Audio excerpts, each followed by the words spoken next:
Hi, everybody. Welcome to Eckert Geopolitics. It is April 23rd, 2026, and the news is continuing. And there is a lot of big news, and we're going to cover it all tonight. But before we get to that, be sure to like, share, comment, subscribe. Be sure to support the show, support the information, support the news. And with that being said, nothing else left. Let's get right into the news. Well, in the last hour, we have learned that President Donald Trump has ordered the military to shoot and kill Iranian small boats that are choking the Strait of Hormuz. The White House also says mine clearing has begun, but the ceasefire remains in place indefinitely. Jared Hill reports. Iranian state TV aired video purportedly showing the Revolutionary Guard seizing two ships. So much has happened in 24 hours. Let me tell you. Again, this is huge. Firing on multiple vessels in the Strait of Hormuz earlier in the week. An eye for an eye, an oil tanker for an oil tanker, according to Iran. Retaliation for the U.S. seizing an Iranian cargo ship last week during President Trump's ongoing blockade of the strait. We are completely strangling their economy through this blockade. So the war goes on. They're continuing to strangle the Iranian economy, and we continue to persist in the war and the control of over the Strait of Hormuz. Nothing has ended. Following President Trump's decision to indefinitely extend the ceasefire while he waits for a unified proposal from Iran. President Trump ultimately will dictate the timeline. He will do so when he feels is in the best. Seems like the Iranians are dictating it. Central Command says so far the blockade has forced more than 30 ships to turn around. Meanwhile, late Wednesday, another major shakeup at the Pentagon. Secretary of the Navy, John Phelan, the highest-ranking civilian, fired. A White House official tells CBS News the President and Defense Secretary Pete Hegseth decided new leadership was needed. Phelan is the second high-profile military official ousted this month, following former Army Chief of Staff General Randy George. Jeez. Every day that Trump prolongs the war, he digs himself deeper and deeper into a hole. Top congressional Democrats continue to put pressure on the Trump administration for an off-ramp, but Republicans blocked another Senate vote to rein in President Trump's war powers on Wednesday. Jared Hill, CBS Oh, boy. News. So the war goes on. The war continues on. We continue the war with Iran. All of this is continuing. Live updates. Trump orders the U.S. military to shoot and kill Iranian boats mining the Strait of Hormuz. This is the big news of the day. This is where everything kicks off from yesterday.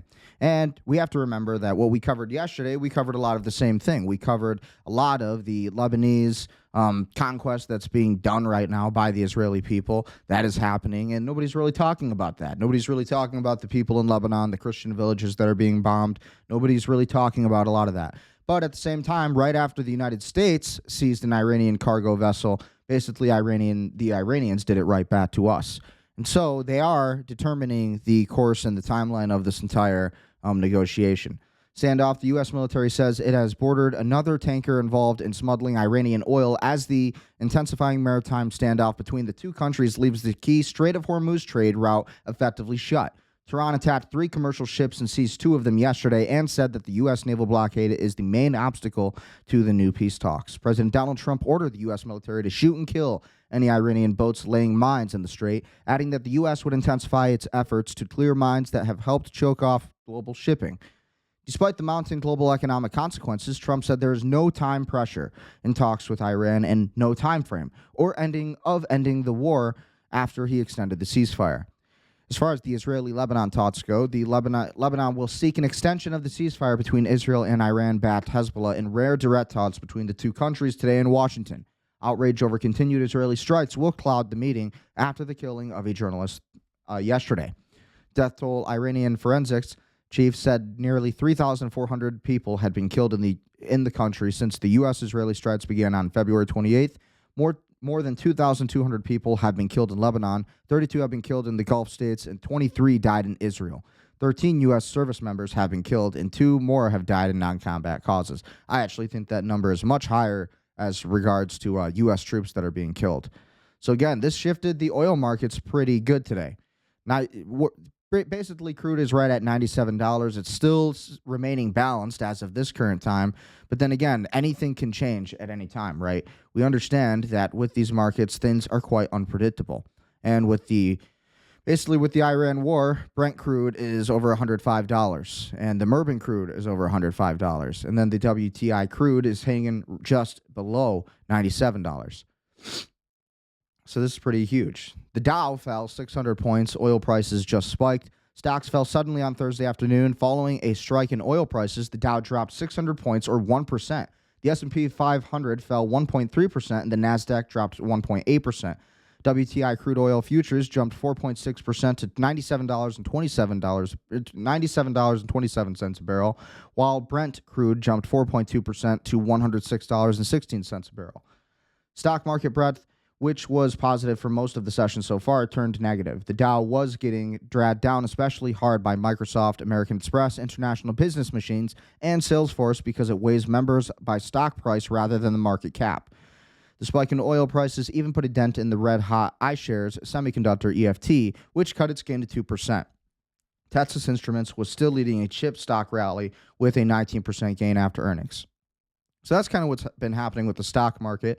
And then again, what would a permanent Tehran's toll booth on oil mean for the entire world? Iran's plan to extract $2 million payments from tankers using the Strait of Hormuz could raise costs for years to come. A second round of peace talks between the U.S. and Iran has begun amid renewed attacks on oil rankers in the Strait of Hormuz and a U.S. blockade on the Iranian vessels through the crucial trade route. The future of this narrow waterway and curbs on Iran's nuclear program are the center of the talks after Tehran's de facto blockade on an oil and gas tankers via the strait pushed up energy prices. Iran's plan to maintain a chokehold on the strait by extracting payment from $2 million from each passing tanker has raised concerns that Tehran's toll booth for Middle Eastern oil could lead to higher prices for years to come. Here we look at the strategy and what it could mean for oil markets and the world economy. So when we look at all of that, that's kind of where we see things going. In the crypto world, Coinbase, Ripple, and 100-plus crypto firms urged the Senate to move forward on Clarity Act markup. Coinbase, Ripple, and Kraken, and more than 100 crypto companies and industry groups are urging the Senate Banking Committee to move forward with a markup of the Clarity Act, according to a joint industry letter published today. The letter, led by Crypto Council for Innovation and the Blockchain Association, argues that the U.S. need for comprehensive federal market structure framework for digital assets and warns that delay risks pushing investment, jobs, and technological development offshore. The renewed industry push lands for months of slippage in Washington. Senate banking Republicans released fact sheets for the Clarity Act in January ahead of the expected markup, presenting the bill as a framework that could draw clearer lines between the SEC and the CFTC oversight, strengthening disclosures, protecting software developers, and addressing illicit finance. So, basically towards the end of the article, it says that the groups say Congress must move quickly to establish a predictable federal baseline to preserve a U.S. leadership in digital asset innovation. Yeah, China's making moves right now, and provide legal clarity that regulators alone cannot guarantee. They also highlight several priorities, including keeping activity-based consumer rewards tied to payment stablecoins, preserving a clear division of labor between the SEC and CFTC, protecting developers and service providers tied to decentralized technologies, and improving disclosure and token certification rules. So that's kind of what's going on in crypto and the Clarity market. And again, when we look at crypto, when we look at the entire market, the fear and greed index went down from yesterday. We were at 64 yesterday, now we're at 58. Bitcoin sitting around $77,754. XRP is hanging around $1.43. Ethereum's at $2,319. And the other coins are basically pretty much where they were at yesterday. So nothing's really changed too much with a lot of that. Stocks retreated from the records as software shares jumped and oil jumped. Live updates showed us that the stock pulled back on Thursday, led by the drop in software and higher oil prices, with investor uncertainty toward the trajectory of the Iran war hovering over the market. So yeah, that's basically what's going on with the stock market, what's going on with crypto, what's going on with gold, how all of these markets, oil, everything, right? Gold went down today to $4,691.48 an ounce. And so we see that these markets are kind of pretty much heading for, again, signs that the war in Iran is going to hike up and continue. Gold fell towards $4,700 an ounce on Thursday, giving back gains from the previous sessions as markets continued to grapple with elevated uncertainty in the Middle East and ongoing blockade of the Strait of Hormuz, which has kept energy prices high and inflation risks elevated.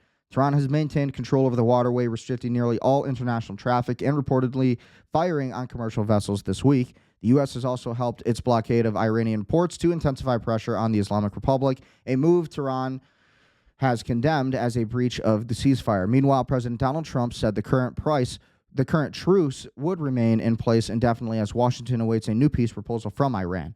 Gold has faced sustained pressure since the conflict began as surging energy prices have fueled inflation concerns and raised the prospect of central bank rate hikes. The precious metal is currently down roughly 10% since the onset of the war. So now let's start getting into the Twitter algorithm and kind of what's going on. So we covered the markets. We looked at what's kind of going on with that because you got to cover the markets. We have to cover, just like the geopolitics, we have to cover the geoeconomics and how all of these different wars and the actual effects of these wars and the attacks, energy crisis, all of this stuff must be covered. All the breaking news of every day, we try to cover that within the first 20 minutes. The Hormuz letter just said, breaking, Netanyahu will hold a security assessment in less than 1 hour, 8 p.m. Israeli time, as preparations are underway to secure approval from the Trump administration to resume combat operations against Iran, per Channel 13. So Israel wants to continue this war against Iran. They want to keep the strikes going. They want to keep this entire war going. They don't intend on slowing down anytime soon, right? This was a statement that was just made by Israel. Let's take a look at this video here. Be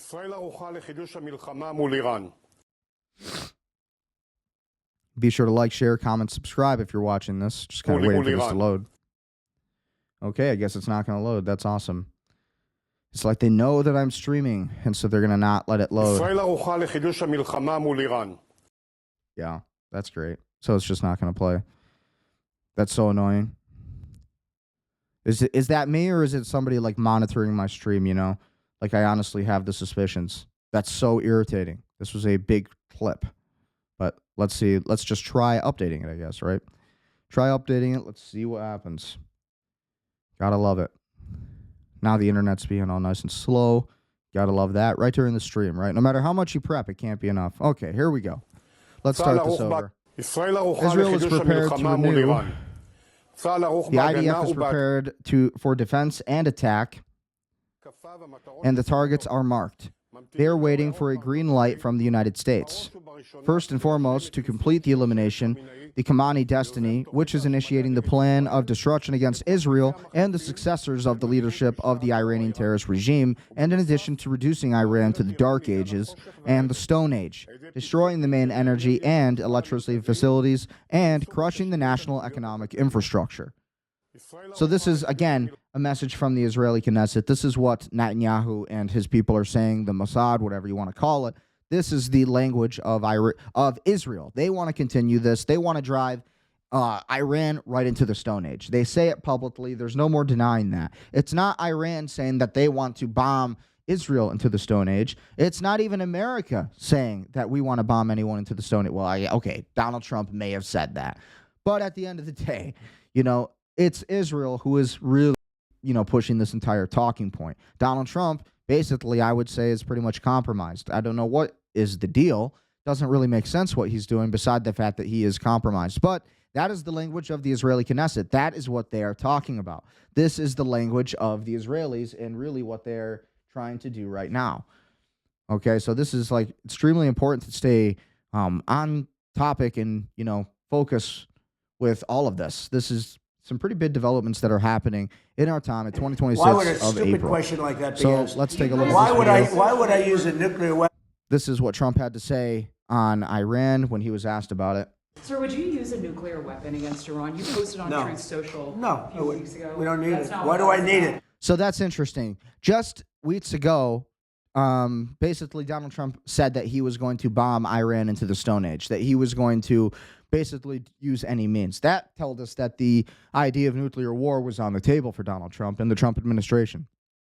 Why would a stupid question like that be asked? You posted Why on would Truth I Social. use a nuclear weapon when we've totally, in a very conventional way, decimated them without it? No, I wouldn't use it. A nuclear weapon should never be allowed to be used by anybody. Interesting statement.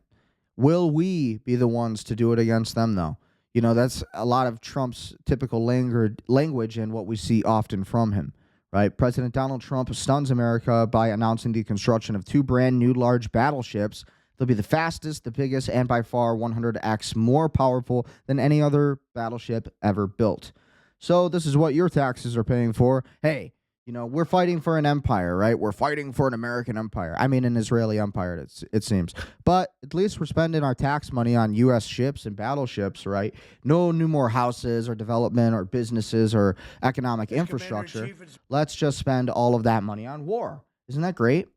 But what do you guys think? Maybe I'm the crazy one. Yeah, I like having a strong military. But how is our economy at home? How is the economy on U.S. soil, Donald Trump? How are the American people, you know, paying their bills, right? Are we paying for this war just off of the backs of the American people who are pretty much figuring out that this entire system is a fraud? Honest to God, what is the real alternative to this entire thing? And we're going to find out. This is what Donald Trump had to say about the 2 new battleships, and here's what your taxes are going to be paying for. My great honor Hope you're excited. to announce that I have approved a plan for the Navy to begin the construction of 2 brand new, very large, the largest we've ever built, battleships. You know, Look at Headseth. He's literally like a robot. Like a robot. Just like totally we used to build no emotion there. the Iowa, the Missouri, the Wisconsin, the Alabama, many others. We had big battleships. These are bigger, but they will have 100 times they'll be 100 times the force, the power, and there's never been anything like these ships. These have been under design So how much is that going to cost? I bet he won't go over that price, right? and consideration for a long time. It's going to cost a lot of money. And it of your started tax with me in dollars. my first term, because I said, why aren't we doing battleships like we used to? And these are the best in the world. They'll be the fastest, the biggest, and by far 100 times more powerful than any battleship ever built. So if you look at the Iowa, the Missouri, Yeah, I think that's more because the USS Gerald Ford got pretty much put out of commission by the Iranians, and now we need to replace it. Wisconsin, Alabama, and others, but they were similar in size, some a little bit bigger than the others. But if you take the biggest one, it's 100 times more powerful. Sounds like typical Trump language. They're longer by a little bit, but and they're bigger. They're bigger ships, but they hold much more. They use the word lethality. What is this guy signing off on in the White House or Mar-a-Lago, wherever he does his work? Like, seriously, where are we signing up for all of this? Another clip from Alex Jones. Trump orders the Navy to shoot and kill Iranian boats as peace talks stall. Says U.S. now doesn't need a deal to win as he claims victory for the 29th time. Says, we've already won. We will win. We don't need a deal. So, you read the quote. We've already won, and we will win. Alex Jones just pretty much takes the words right out of my mouth, honestly, right? Total vindication. Because we don't need a deal. So you won, but we're going to win, and we don't need a deal, but we need a deal. This is the Truth Social post that Trump made right here. I have ordered the United States Navy to shoot and kill any boats, small boats, though they may be, their naval ships are all 159 of them at the bottom of the sea. That is putting mines in the waters of the Strait of Hormuz.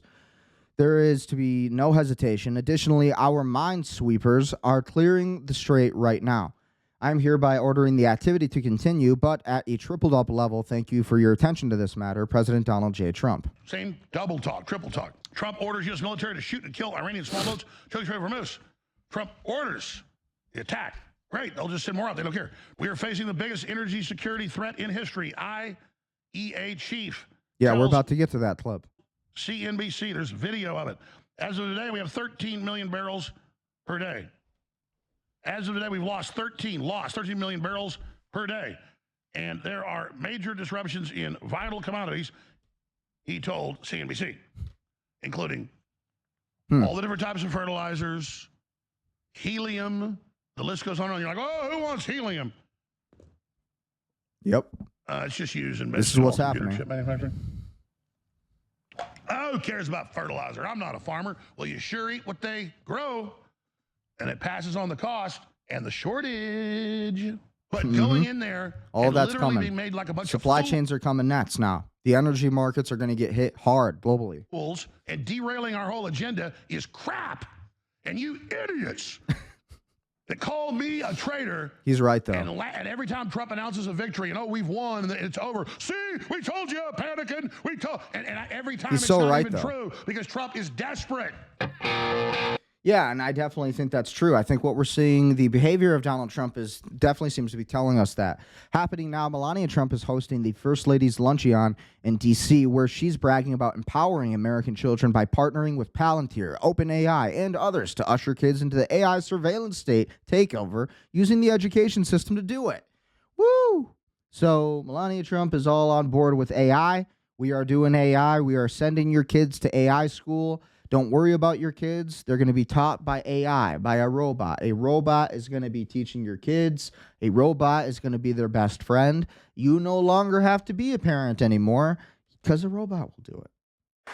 I am proud that America's best technology companies, including Meta, Palantir, OpenAI, Adobe, Zoom Communications, X, and Microsoft, had the chance to advance our mission to empower children with technology and education.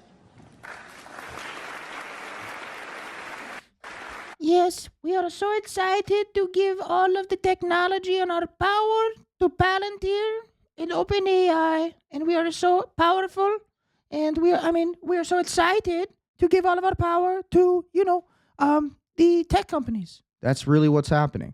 Pretty crazy. Meanwhile, most people are seeing the energy crisis. Smart investors see a supply shock map. 13 million barrels a day of oil are disrupted. 100 plus BCM of gas go offline. Fertilizers, petrochemicals, helium, sulfur, every one of these is a sector being repriced in real time. This is straight from Dr. Faith Birol, Executive Director of the IEA, International Energy Agency, on a CNBC clip. This is the macro backdrop, position accordingly. So this was a huge statement that shifted the markets today. 3 and 79, in both of them, we lost, the world lost about 5 million barrels per day of oil.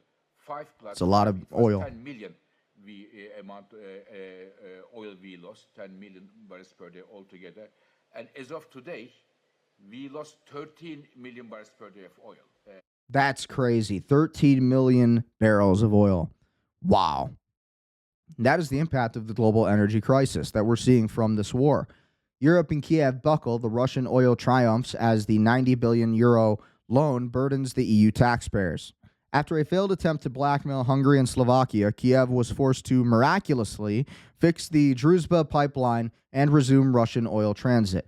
The EU, unable to survive without Russian energy, has resorted to unprecedented joint debt to fund Zelensky's regime, a loan that will never be repaid, placing the ultimate burden on European citizens. Yeah. Scary stuff. What a loan can do. Borrower is slave to the lender, ladies and gentlemen, don't you know? Haven't you figured it out yet? Haven't you figured it out yet? Borrower is slave to the lender. Tisk, tisk, tisk. Tisk, tisk, tisk. Be a producer. You be a manufacturer. Don't be a consumer. Ever. You produce a show. You don't consume politics. You produce politics. You take what you learn from politics. You make a show out of it. You do something with it. You manufacture something. But you don't just sit there and consume. Secretary of State Marco Rubio is expected to permanently cut off U.S. aid to Somalia after the country demolished a warehouse holding 76 tons of American food, per Daily Wire. Good, cut off the gravy train. Rubio said it perfectly. Foreign aid is not charity. It is U.S. taxpayer money, and it must serve the American national interest. Caring about human rights and humanitarian need does not mean writing blank checks to governments that disrespect the Americans' generosity and destroy aid meant for starving people. America comes first. Every dollar must advance our foreign policy, our security, and our interest. No more endless aid, no more waste, no more disrespect. This is leadership. And again, that comes from Pasca Nahadi from the USSF, but very good statement there and very powerful. And again, this is Marco Rubio. Of our foreign policy, and it should be used for the purpose of furthering the national interest. That doesn't mean we don't care about human rights. That doesn't mean we don't care about starvation. That doesn't mean we don't care about hunger. That doesn't mean we don't care about humanitarian need. What it does mean, however, is that even foreign aid, which is not charity, it is an act of the U.S. taxpayer. Now, American charities are free to give their money to whoever they want, as long as it's not a sanctioned entity. But the United States and the taxpayer money should be spent in furtherance of our foreign policy, should be spent in places and on things that further our foreign policy. What is the foreign policy? Israel first, though. That's my problem with Rubio. Rubio is an Israel first politician. Rubio is a part of the entire cabal, and they want him to be president next for a reason. They want Rubio to, if it's not going to be J.D. Vance, they want it to be Rubio, they want it to be Joe Kent, or they want it to be Tucker Carlson, from what we're hearing right now, according to my sources and other sources.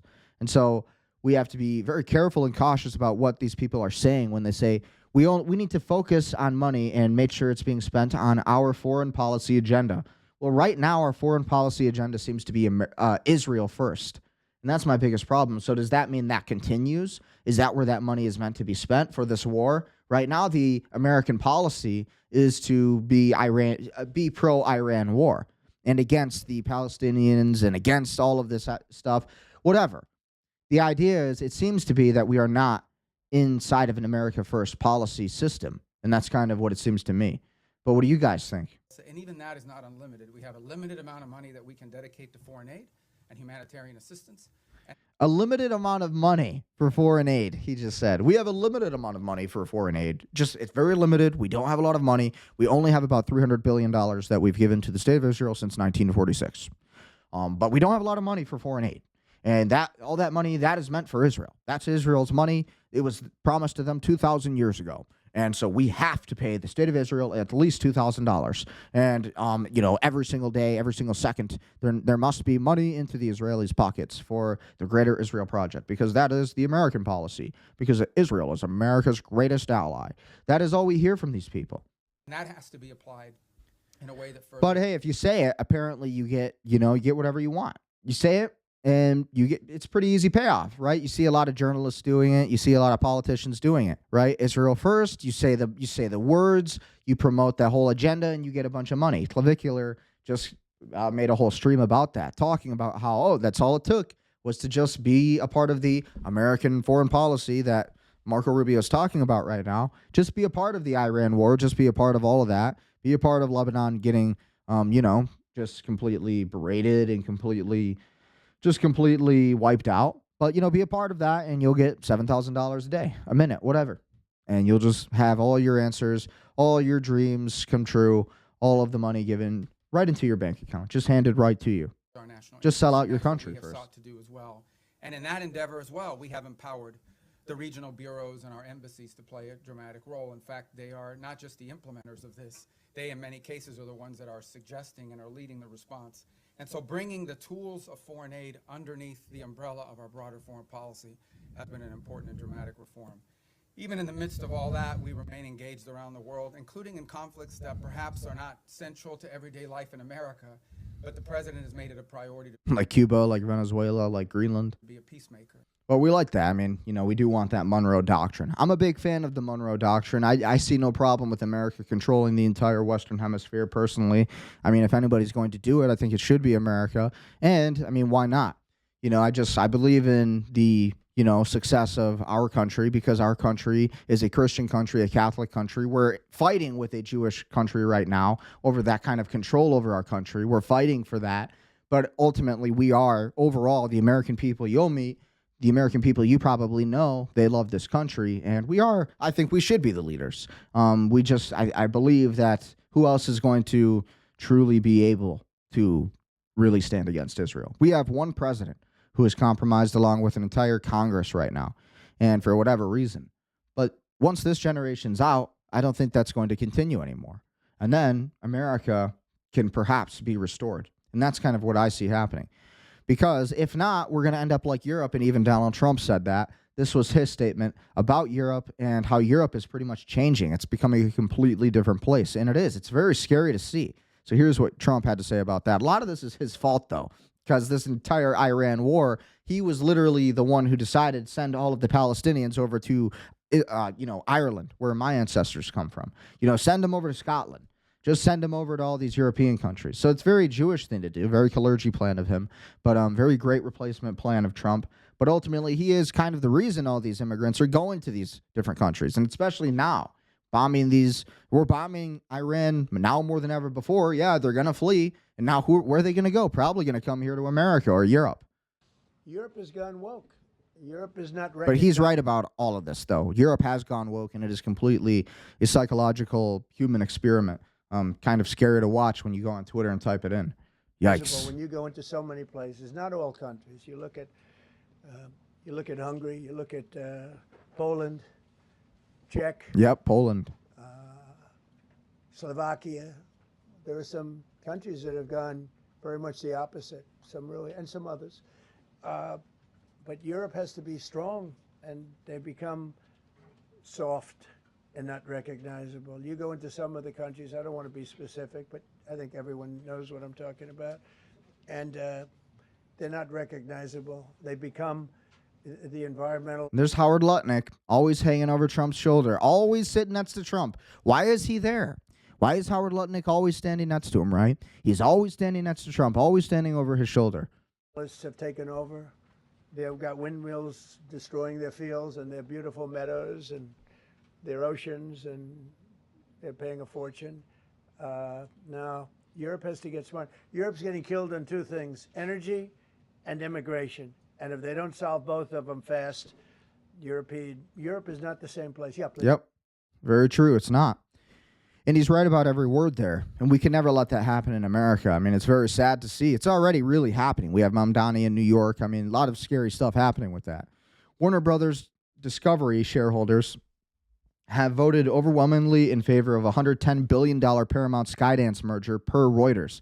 3 Gulf sovereign funds are bankrolling it. Saudi PIF, $10 billion. Qatar Investment Authority, Abu Dhabi's Lamad Holding, and Total Gulf Equity, that's $24 billion. Gulf Capital now has a seat at the Hollywood table.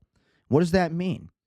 Well, that means that a lot of your movies are going to continue becoming even more propagandized, and we can see that the Twitter X algorithm isn't taking too kindly to it. Very, very interesting stuff. So when you look at that, what does it make you really feel? Your sons figure out how to profit off of the tariffs by buying refund rights for pennies on the dollar just so you were out there cheerleading the tariffs. As a result, federal taxpayers like the constituents may now owe your family hundreds of millions. I wonder if Trump is concerned about you and your family profiting off of the illegal tariffs. Lutnick just says this is false. It is not true. So here's Howard Lutnick answering for a lot of this corruption and the buyback tariffs that he benefited from, which he did by fact. And now he's saying, nope, we had nothing to do with that. And then he just makes all the money, just like he did on 9/11, just like he did with Larry Silverstein, just how they just had a lucky day. Again, I'm not going to spend the budget day discussing something I've set aside time to spend on this topic. I'm going to with your switch House topics. colleagues. Let me switch topics. Like, again, they don't even push him hard. Just let me switch topics. They don't even push him. A different and equally disturbing Why is that? issue, how your family is profiting from your work as Commerce Here we go. Secretary. Let's start with tariffs. You and the president illegally imposed the highest tariffs on the American people since the Great Depression. And your sons figured out how to profit from the high tariffs by buying up refund rights, pennies on the dollar, just as you were out there cheerleading the tariffs. Seriously. As a result, federal taxpayers like And that my happened. constituents may now owe your family tens of or hundreds of millions of dollars.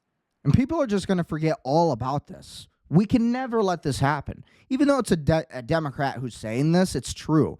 Okay, Madeline Dean is completely correct here.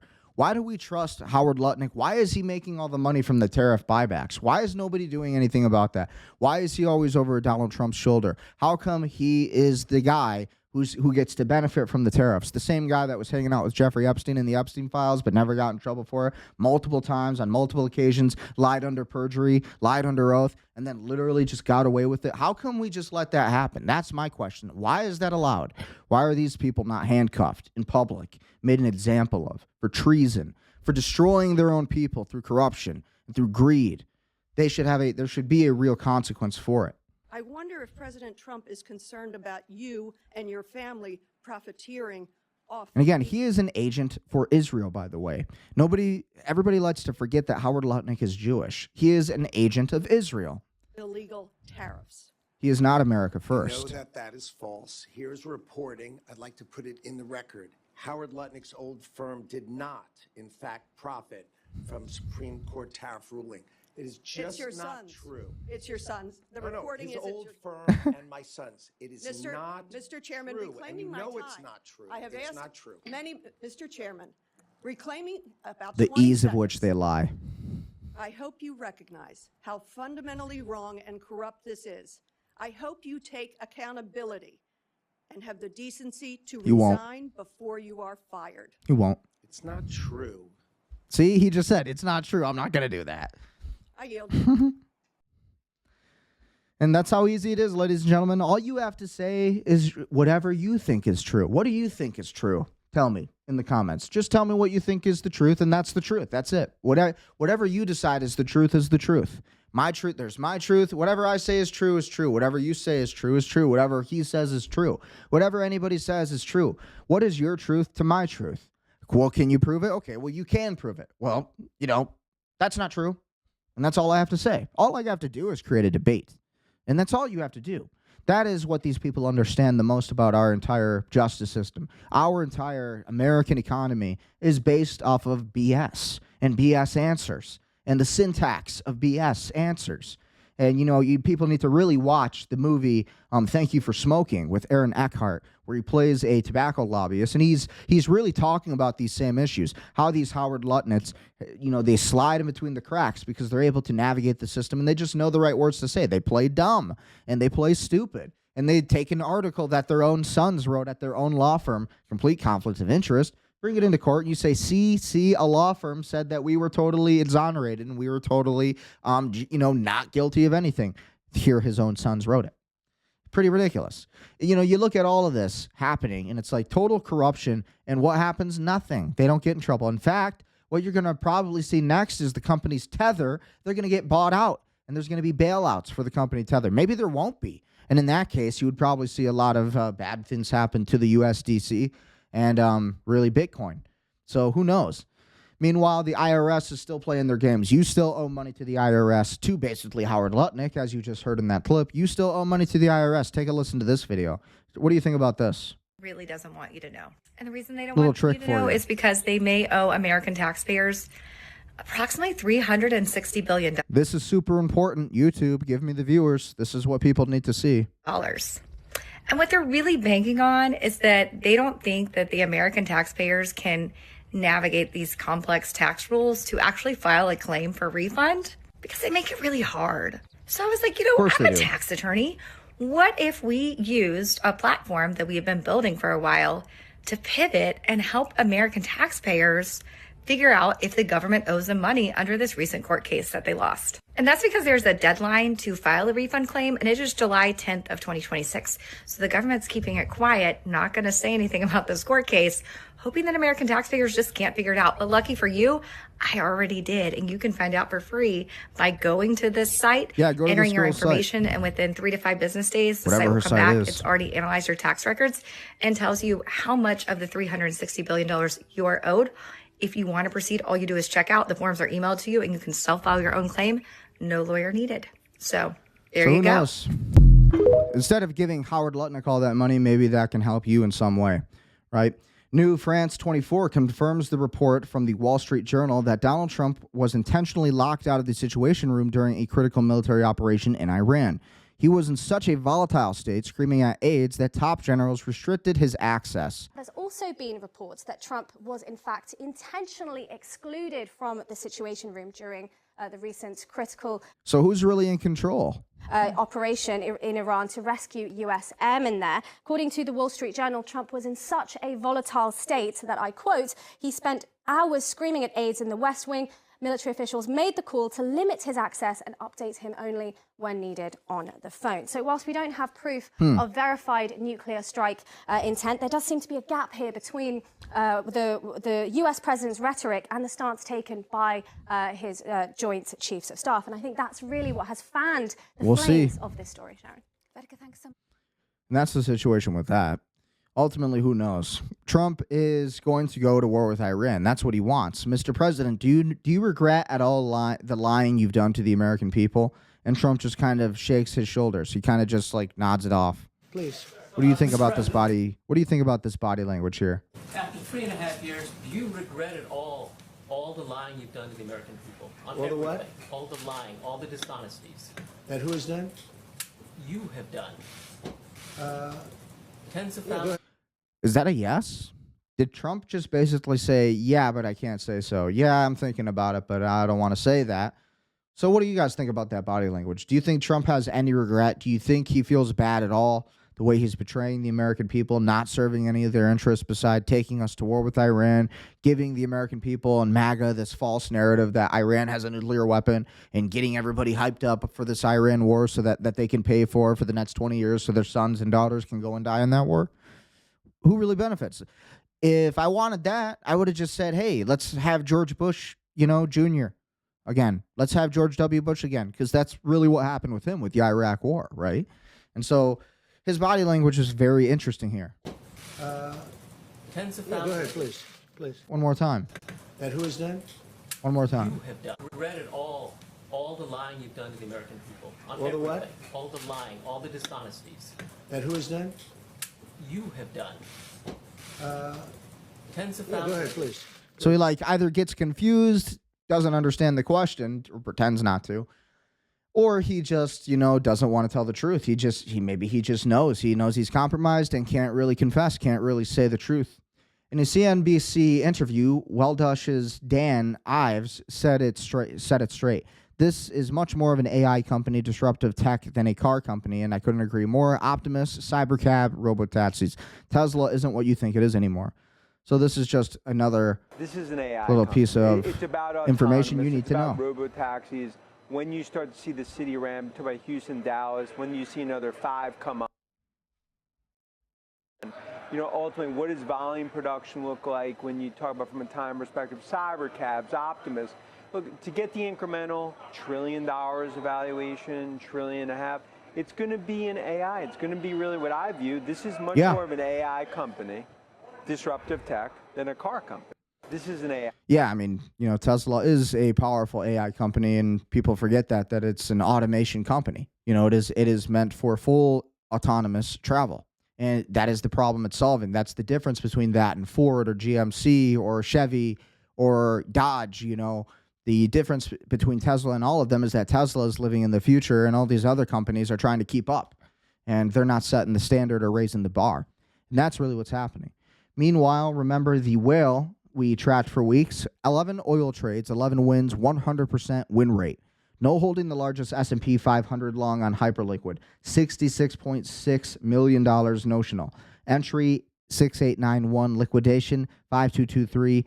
S&P 500 just hit an all-time high, already up 2.18 million unrealized. 158 trades, $68.2 million all-time P&L. The White House denied everything. The blockchain keeps recording everything. And remember, the White House just came out with a statement yesterday saying that they do have a Bitcoin node running. And so what do you think that means? That they have a node that's basically essentially earning trades and making money on trades, basically evaluating the data all day long to make money for the United States government. Talk about the future. Cryptocurrency and blockchain is just that. And I think with the Clarity Act, with all of these things about to pass, and I think that is about to happen, I think it's going to happen at some point, inevitably. Whether it's going to be this year or next year, who really knows? It's supposed to be by the end of this month. But we'll see. If it's not, they say it could be pushed to 2027 or even 2030. Kevin O'Leary this week, Bitcoin Clarity Act passes. Maybe we hit 150,000, maybe 200,000. Altcoins, their true poo-poo-ness gets exposed. No institution has a reason to own them. Billionaire said that, not me. The point. It is. It's worth more to tenants than Bitcoin. Until Bitcoin becomes a regulated security through the Clarity Act and gets up to 150,000, that's probably where, or maybe 200,000, where you're agnostic to either leasing the power at sub 6 cents a kilowatt hour to a hyperscaler or mining Bitcoin. But I think that's great about Bitcoin is to capture a value while you have no use for that electricity any other way. Do you think that's going to happen this year, Bitcoin becoming a regulated security? I think the issue around stablecoin No, yield will get I don't think that. in the next 60 days, and then that act will pass. But it'll be a heartbreaker for so much of the poo-poo coins because they'll be hoping to participate in the upside and their true poo-poo-ness will be, made obvious. There's no reason for an institution to own them. And so I think the tokens he's really talking about when Kevin O'Leary says that there's no reason to own these other poo-poo tokens, these other poo-poo coins, as he calls them. I would call those like, the coins that have no utility. The coins on this list over here on Coin Market Cap when we look. Let's look at these are the assets that I believe are going to, according to my projections, my research, this is where I think, the United States government, what they want to own and hold. Bitcoin, this is going to be the store of value, the store of gold. This is what's going to be the new equivalency of gold is going to be used as Bitcoin. Ethereum is going to be like Facebook, Meta. It's going to be the Ether, right? Ethereum. It is the Internet of all things. Then you have XRP, which is going to be for global cross-border transactional payments, instant payments. It's going to be used to run all of these banking nodes and basically all of these smart contracts on its entire system. And it's all going to be, 1,500 transactions per second. XRP, I honestly think, could become more valuable than Ethereum one day. And then you have Solana, which is really the same thing, instant payments, quick payments. You have the stablecoin market, which, again, that's also XRP, the RLUSD token. You have Tron, Dogecoin here, the Department of Government Efficiency token. Who knows? I think they will eventually bring that back, and I think they will use that. I think Dogecoin will be going big, especially when it comes to X money. We'll see. I think Hyperliquid, where a lot of people are constantly betting and constantly making their own predictions on that. I think Cardano may or may not have a seat at the table. Charles Hoskinson, the CEO, has not been super hyped up about it. He hasn't been in a great mood about where he thinks Cardano's going with the Solidity Act. He thinks it's not going to be good for crypto. And then I think the other winning tokens are going to be XLM, which is Stellar Lumens, the company Stellar Lumens. Chris Larson is the CEO. Fun fact, XLM and XRP are the two tokens, mind you, that Jeffrey Epstein in the Epstein files mentioned would be a problem for their little project with Bitcoin. And again, Epstein was one of the main co-creators of Bitcoin, one of the main heads of Bitcoin. And so it's interesting that he said Chris Larson and Brad's Ripple are going to be a problem for us. What does that tell you? And so that tells you that the World Economic Forum, they like XRP and Ripple. They like XLM. These institutions want these assets. And so I think it's really inevitable where this is going. HBAR, I think that's going to be a big reason X Money is running and basically allowing that hash graph to exist for the data, all of it, all of the configurations of the new models of money and payments, all of this comes back to the blockchain and what we are able to accomplish with it. So with that being said, we have a lot of more stories here, more that we're trying to get through in this short period of time. So again, this is breaking news. U.S. senators just put Trump's son-in-law, Jared Kushner, under investigation for getting billions from Middle East while shaping the U.S. foreign policy. First BBC insider allegation against the administration for insider trading. Now Trump's son-in-law and top negotiator is under direct pressure. The pattern is getting hard to ignore. Who's actually profiting from these policy decisions? And that is the real question, right? Who's actually benefiting from all of this? Who's benefiting from Jared Kushner negotiating this entire deal for us, the Abraham Accords and the Greater Israel Project? Why is Jared Kushner at the head of all of it? Let me ask you that. What do you think about it? Is Jared Kushner the new Jeffrey Epstein? That's my thoughts. Like, is he the new Epstein? Why did Ivanka Trump convert to Judaism? Is it just because her husband is Jewish? Did he make her do that? What is the true agenda here with these people, with this family? That's my question. Maybe everybody else is okay with the uncertainty. I'm certainly asking more questions. This is insane. Anthropic engineer turned $200 into $14,300 in Polymarket trading bot with a Polymarket trading bot running Claude code that analyzes 86 million trades and ranks wallets by win rate and profit. The system uses AI to scan 14,000 wallets in minutes and filter trades. It only makes 10 trades daily, focusing on high probability wins, whale-driven moves, and exits early before the whales do. So this is just everything. Some people say it's clickbait. Not everything's perfectly automated, but you have to understand that these systems absolutely do exist, and this is how the United States government is making money with Bitcoin. All of those seized assets are going into the Bitcoin reserve. And then everything that's pulled out of the Bitcoin profits is going to be put back into currencies and treasuries and basically the entire fiat currency, knocking down that entire U.S. Treasury debt, that entire U.S. national debt. U.S. claims it has evidence of foreign, mainly Chinese, campaigns using proxies to extract American AI models. So be careful if you're out there building AI using DeepSeek or any of these different models. This is from the Executive Office of the President, Office of Science and Technology Policy. So look at that. That comes out today, April 23rd, 2026, the memorandum for the heads of executive departments and agencies. The United States leads the world in artificial intelligence AI technologies. That lead reflects decades of foundational research, bold entrepreneurial risk-taking, and hundreds of billions of dollars in annual private investment. American AI leadership drives economic growth, strengthens national security, and advances the frontiers from the American industry, raising living standards, expanding opportunities, and improving the lives around the world. However, the United States government has information indicating that foreign entities, principally based in China, are engaged in deliberate industrial-scale campaigns to distill U.S. frontier AI systems, leveraging tens of thousands of proxy accounts to evade detection and use jailbreaking techniques to expose proprietary information. These coordinated campaigns systematically extract capabilities from American AI models, exploiting American expertise and innovation. So this is what we have to be careful of today, the Chinese Communist Party. These are the moves they're going to be making on our soil. And with all of that being said, of course, we also have Project Bluebeam, and we have all of the conspiracy theories surrounding the AI or the alien disclosure. And there's a lot of information. I do believe in aliens personally. I have no problem entertaining the extraterrestrial question because I believe extraterrestrials absolutely do exist. Why, in a world created by God, why would we be the only ones, right? When you, in a video game, have the ability to create characters, don't you love to create multiple kinds of characters? I sure do. When I play Witcher 3 or I play Skyrim, you know, those old games I used to like, I used to enjoy creating characters. Well, can't God do the same thing? Can't God pause the game or create new games whenever he wants, new simulations? Yeah. So I do believe that extraterrestrials exist. I believe that, honestly, there's a chance that us people, we could have been created. We could be alien hybrids. That's one of the main theories, that we come from the Anunnaki, the Nephilim. This comes from the Book of Enoch, which was really written before the Book of Genesis. And a lot of people don't know that. You know, a lot of people don't know that Donald Trump's uncle, John G. Trump, was one of the people that were on the FBI operation to extract all of the patents and the information from Nikola Tesla's apartment when he died. You know, he was in charge of that. And then you have of course, the Ingersoll Lockwood books, which basically, you know, Little Bear and Trump's Marvelous Underground Adventures, which talks about a castle thump and this Donald Trump character who's very similar to this, and then a Baron Trump who travels between different worlds.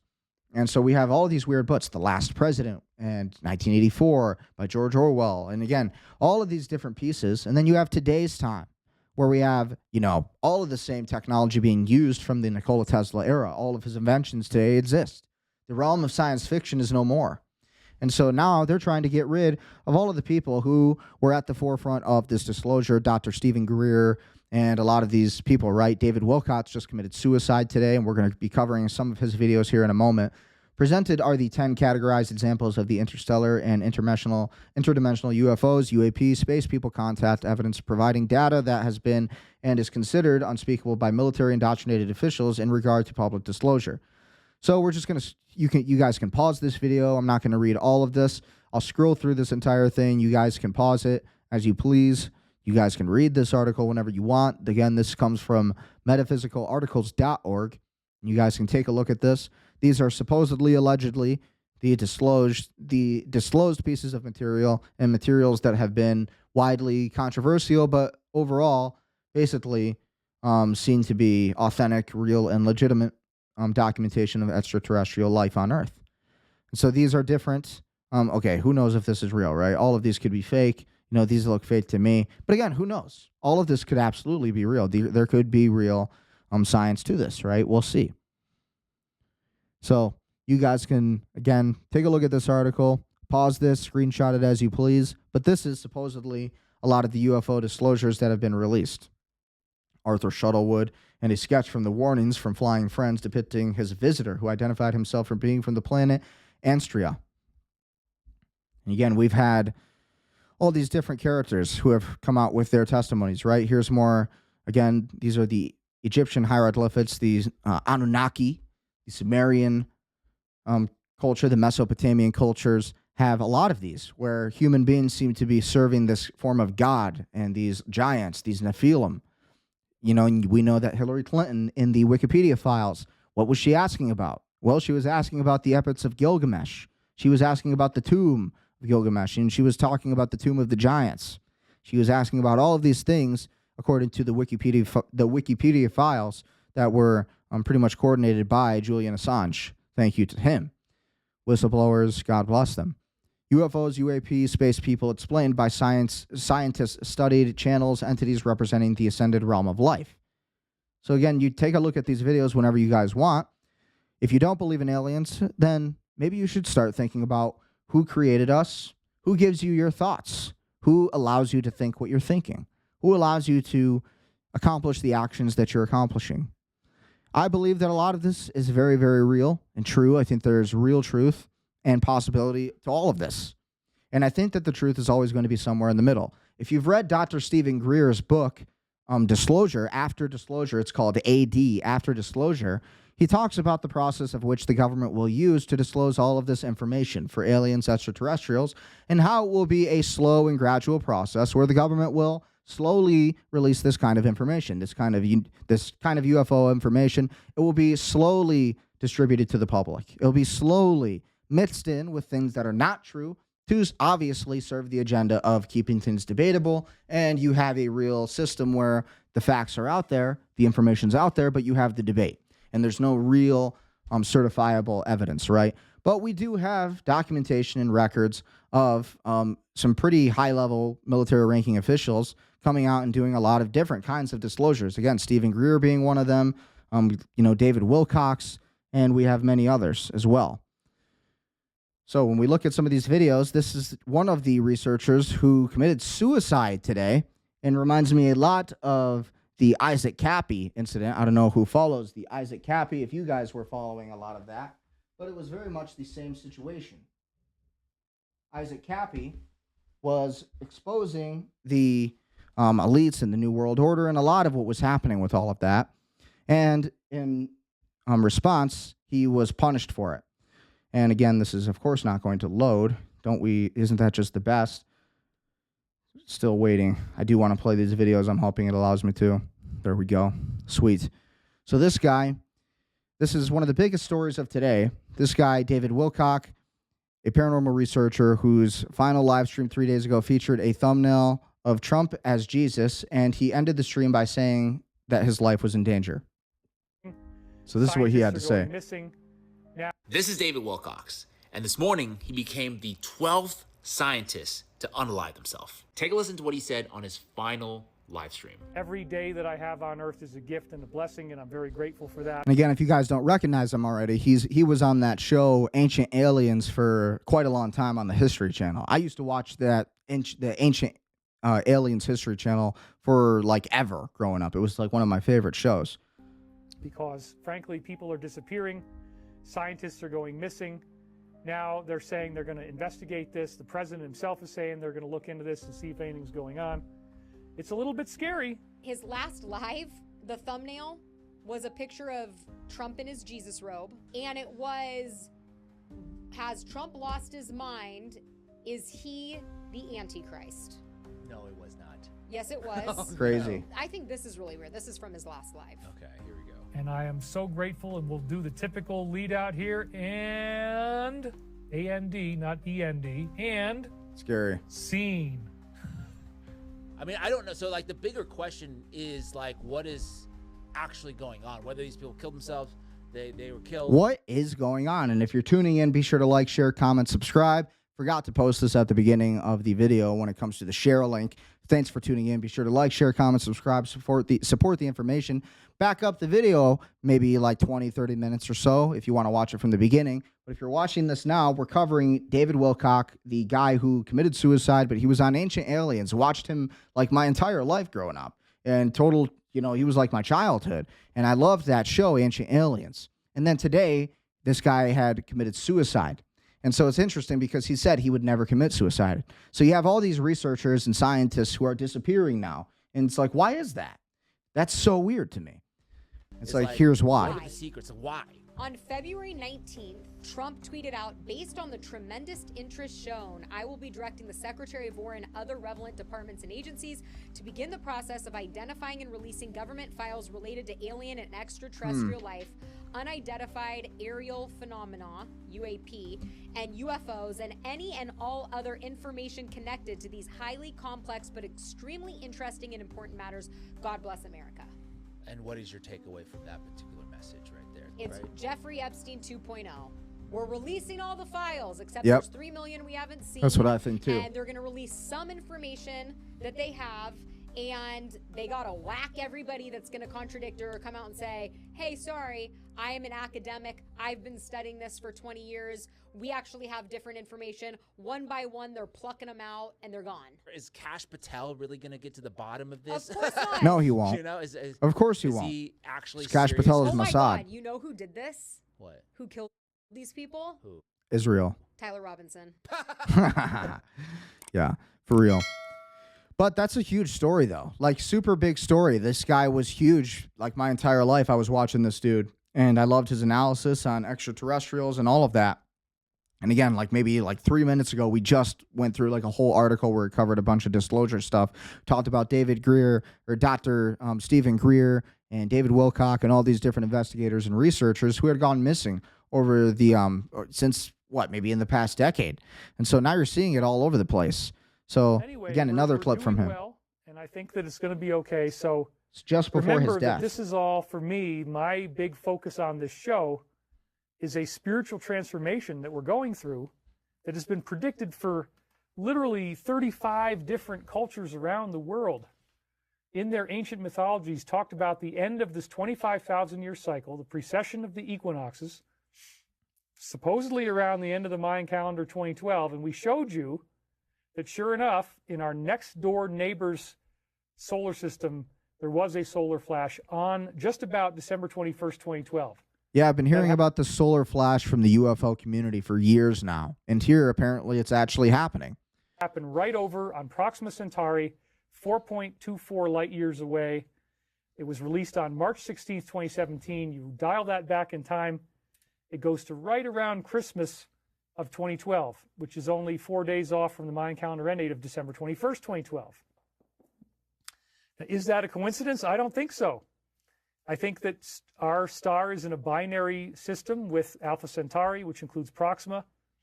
And I think that this energetic release that would have happened in our solar system happened next door instead because, if you will, the solar logos, the Christ consciousness of our solar system, gave us an extension, decided that we weren't just going to get flash fried and cooked into hash browns, but we get to have another Interesting. chance. That's pretty freaking good. Do you believe in aliens is the question. Do you believe in extraterrestrials? Again, I went over it a few minutes ago. I believe we do live in a world where aliens do exist and are around us all the time. I believe in extraterrestrials. I believe in an ever-expanding universe. There's no reason that God would only create one form of life. I believe he would create many forms of life, many different forms of life. But I do believe that at the same time, I am a Christian. I'm a Catholic. I believe all of this kind of comes together. And when you look at the Book of Enoch, as it shows on the screen here, kind of explains all of this. From the Nephilim, the giants, and the Anunnaki. It kind of connects the entire story and tells everything you need to know. You know, we look at the Noah's Ark inscription. We look at the Noah's Ark geographical site, which has been found in Turkey today, and they found that it's exactly 300 cubits, which is exactly pretty much the estimated length of the real Noah's Ark in accordance to the biblical scriptures. So the more we dig on this, biblical story of where we come from, where, this thing we have here, where did it all start? And it seems more and more prevalent that the Book of Enoch and the Anunnaki and all of this theory, that this story, this extraterrestrial theory, it actually all does coalesce and connect to the Christian doctrines as well. And it seems like this is the truth they don't want people to know. What happened to the people on Proxima Centauri, says BAGH. If there were any, then they probably got cooked up in the hash brown, son, because nothing's going to survive that. 63 times brighter to the naked eye. I mean, wow, it was a huge solar flash. We're talking about so much energy being released that it would have boiled everything on the surface of the planet, 1,000 degrees Celsius or more. Let's be very glad that didn't happen here, because that seems to be the big secret. Anna Paulina Luna's again telling us to look at she's a congressional representative, look at the Book of Enoch. It has a solar flash in there. I showed you guys that before. I mean, it is just such a wild time to be alive. It's so insane. It's so crazy. But at the same time, we have all these interesting things going on that involve, higher consciousness and extraterrestrials and disclosure. I cannot wait for this disclosure. And again, I recommend everybody read Dr. Stephen Greer's book, AD, After Disclosure. It explains how the United States government is going to slowly distribute all of this information and all of the information on UFOs and UAPs and extraterrestrials, the Greys, the reptilians, and the Andromedan galaxy, the Zeta Reticuli. All of this is basically going to be slowly distributed, all of this information. And I love it because in high school I wrote my capstone project, my graduation capstone project was 2 pieces. One, you had to do like a hands-on experience of something. So I did a ride along with a police officer. Weirdly enough, I became a police officer later. And then my writing assignment was to prove that aliens existed. I said why aliens do exist. And I included a lot of the talk that David Wilcock and all of these people. And here we are today. It seems that these people were right. And I guess that makes me right. And I guess it makes my high school capstone project pretty up to date, I would say. And it pretty much talks about all of this. Maybe we'll live stream it one day and I'll read it. It's like, just bring it on. And it was supposed to be on Tuesday, right? It was supposed to be Tuesday. Representative Anna Paulina Luna sent a letter to the Pentagon. You got to get this done by then. But now Burchett, after talking to the president, introduces a bill. He just so happens to introduce a bill that gives the entire Pentagon authority to disclose where no one group bottles it off. Anyway. Interesting. And so that's just one clip from David Wilcock. Again, he committed suicide, and we don't know why, because he said he was not suicidal. And so what does this really mean? What was he really trying to say? Well, let's take a listen. Once this loads. I would want the world to know, attention, I would want the world to know that we are very, very close. And all the people on the inside know this. This is the key of disclosure. We are very close to some sort of energetic shift that the sun is going to do. There have already been multiple experiments, I've heard this from several insiders, in which they take ordinary folks and they put them into a room and they zap them with the energy that our sun is going to give off when we go through this change. They become very blissed out. They start to get really telepathic. They can move things with their mind. Everybody kind of goes into a psychedelic trip. Our government knows that this is going to happen, where there's no veil left, where we are wide open to reality. And I think that's what we're in right now. I think we're either getting really close to that. I think maybe it's already happened or it's about to happen. So what do you guys think about extraterrestrials? What are your beliefs on extraterrestrials and aliens? And you know what? In my opinion, I think it's all worth studying because I think it all matters. It all connects. Everything has its timing for a reason. And everything's timing is essential and critical to the agenda of which is being played, no matter who it's being played by. No matter who the player of the marionette is, there is always the same agenda, which is to ultimately withhold the truth from the public. And ultimately, at the same time, to continue the machine, the system, the matrix. So how are you escaping the matrix? Will you take the red pill? It really comes down to that question. Can you handle the truth, and how will you handle it? Will you tell the truth? What are you willing to risk for the truth? That's what it really does come down to at the end of the day. Clarity Act gains momentum as the U.S. Treasury backs crypto rules. U.S. Treasury Secretary Scott Bessent has urged lawmakers to pass crypto market structure legislation. He warned that delays could weaken the U.S. financial leadership globally. The bill aims to bring clarity and regulation to digital assets markets. Bessent links crypto oversight directly to national economic strength. He stressed that leadership in crypto is critical to maintaining global influence. Yes, it is. We covered crypto a little bit earlier in the episode. Go back and watch that. Covering a couple more headlines now. U.S. Treasury Secretary Scott Bessent told the Senate it is essential to pass the crypto market structure legislation. So again, one more statement from the Trump administration being extremely pro-crypto. But the question is, who will benefit? Will it be the companies and the corporations and the Coinbases, or will it be the people in retail? And I agree with your recent op-ed that we need to pass legislation. on the Senate Agriculture Committee. Ugh. I'm pleased with Get some the bill energy, we dude. reported out of committee. Putting me to sleep. And look forward to working with my colleagues in banking. While we're still working to address important issues like ensuring the CFTC is fully constituted and has adequate resources, I believe we can address those issues and reach a bipartisan. I believe we can address those issues and those values. Can you talk Jeez, about I'm why gonna it's fall so asleep important here. Congress pass digital asset legislation? Senator, when the United States leads in best practices, safety, and soundness in the financial world, whether it's our banking system, our securities, or now digital assets, it's important for the U.S. to lead for several reasons. Yes. One, U.S. leadership over the long term secures the primacy of the dollar as the reserve currency. Two, our best practices will emanate to the rest of the world, because what had happened is digital assets were in dark, unregulated places, and they will come into the U.S., and we will be able to use our anti-money laundering and the KYC and have a much better handle on digital assets, both for payments, and I think this is going to be a very important payment rail. And again, the U.S. has to lead here. This is critical for technological crypto. leader in the world. We should be the payments leader in the world. 100%.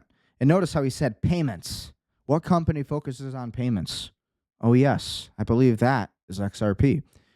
You're being groomed for the AI bailout big print. Offset inflation through structural unemployment.